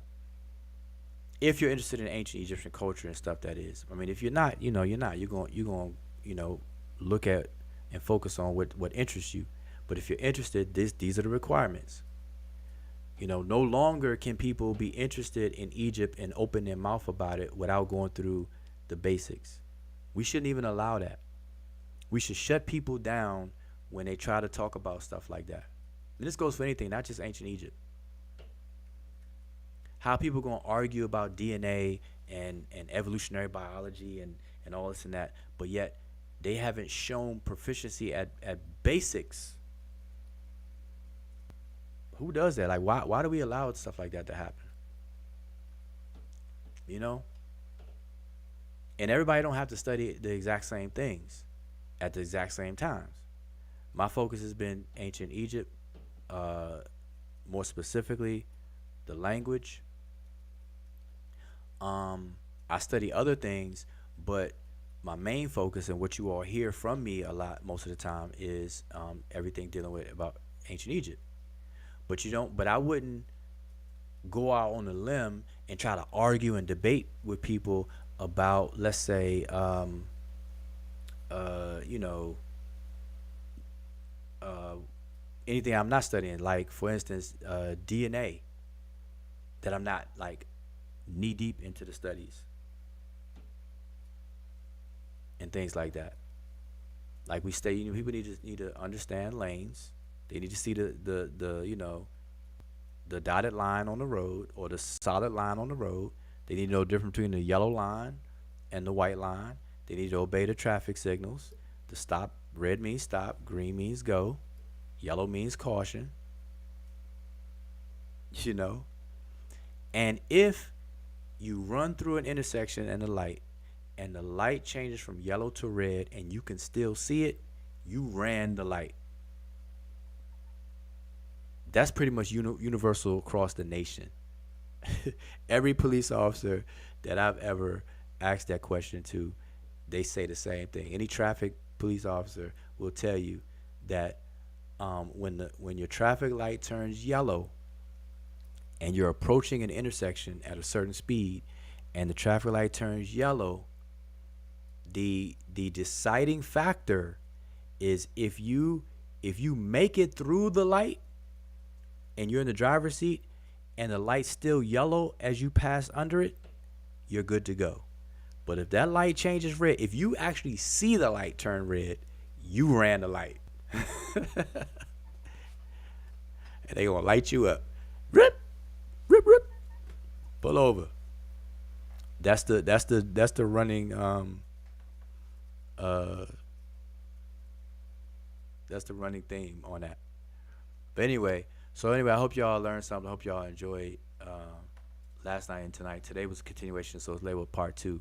But go back, keeping it at 2 hours and all that good stuff. So enjoy, and I'm sure there'll be others that may go live. Today's Wednesday, so I know there's gonna be some lives later on. But I had to come live early today because I'm not gonna be able to do it later on. And I told you all last night that I would do a part two or continuation of this. All right. So anyway, tell me what you think. Leave some comments in the under the video. After this, if you think of anything, or hit me up on Facebook. Oh, and by the way, I can't forget this. I always forget to advertise or to show this website. And so we've had this website up for years now, for longer than I think over 10 years now. Over 10 years. Website, seshmedunetcher.com. It was formerly known as medunetcher.com, but people didn't know how to spell it. I had to always had to spell it out because it wasn't spelled. It was MDW-NTR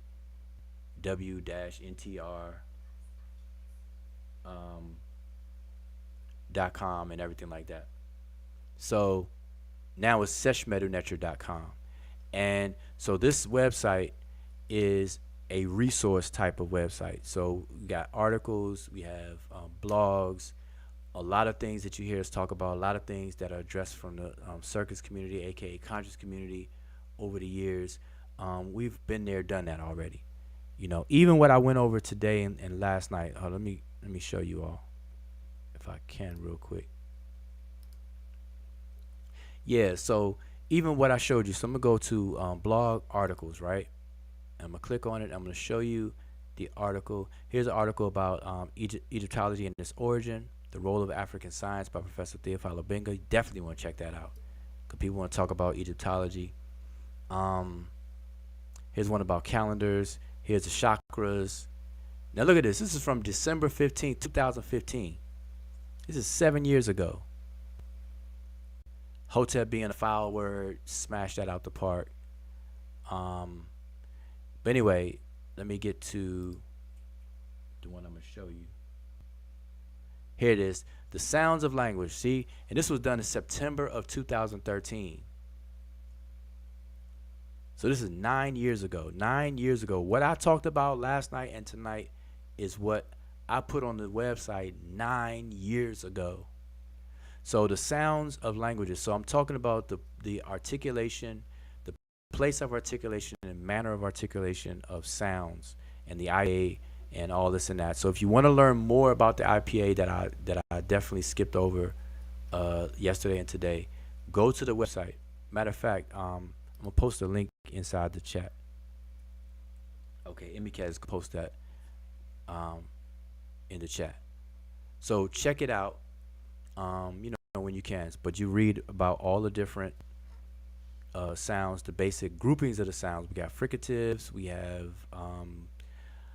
plosives and stops and things like that, and what all those things are. So head on over there.